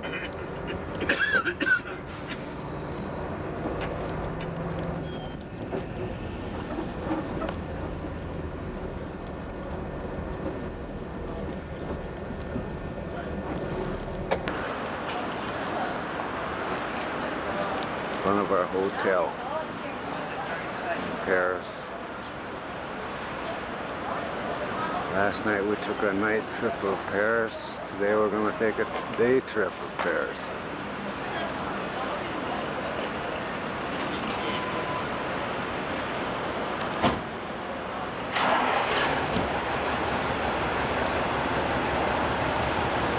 The 16th century one. The previous building was destroyed at the moment, which explains the presence of the green nets that you can see there around part of it. The Eiffel Tower is particularly attractive at night when it's all lit up. The Eiffel Tower is one of the city's monuments that's open every day of the year. Now we're going to cross the bridge here on our left, Pont d'Iéna, named after one of Napoleon's battles and built to commemorate the birth of his son. The large building that will be in front of us as we cross the river is one of Paris's double-decker bridges. The top part takes the metro, you can see it going across there at the moment. The bottom part takes the road traffic. Look at them, was used to store the royal furniture and the crown jewels. It's nowadays the home of the French Navy. The one on the left houses the French Automobile Club and the luxury Hotel Crillon. It was in the Hotel Crillon in 1783 that a treaty was signed between the United States and France, whereby France was the first country to recognize the independence of the United States. The House of the French Parliament that we saw earlier on. Just before you get off, before he goes up there.